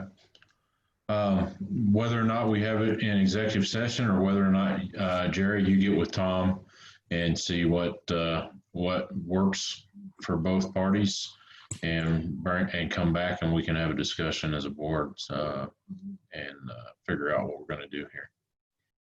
Well, I was just going to double it and then discount it 50%, but I don't know if that'll work. Okay, does that sound fair enough to everybody? Yes. Yes. Yes. Okay. Thank you so much for your awesome. consideration. And Jerry, I'm really impressed. That was a good one. Thanks, Tom. Thank you so much. Good to see you. Okay, any other public comment?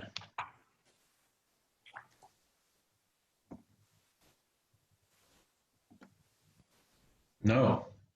Okay. With no other public comment, we'll go to item 18, other business. Any other business to be discussed?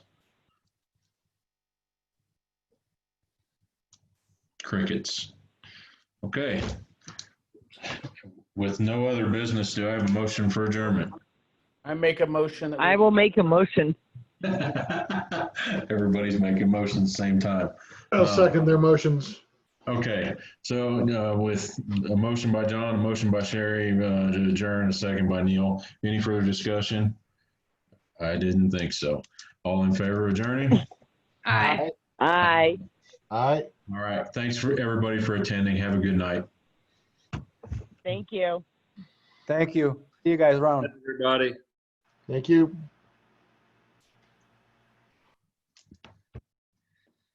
All right, Jerry, you still on there? Or did you already click off? Okay.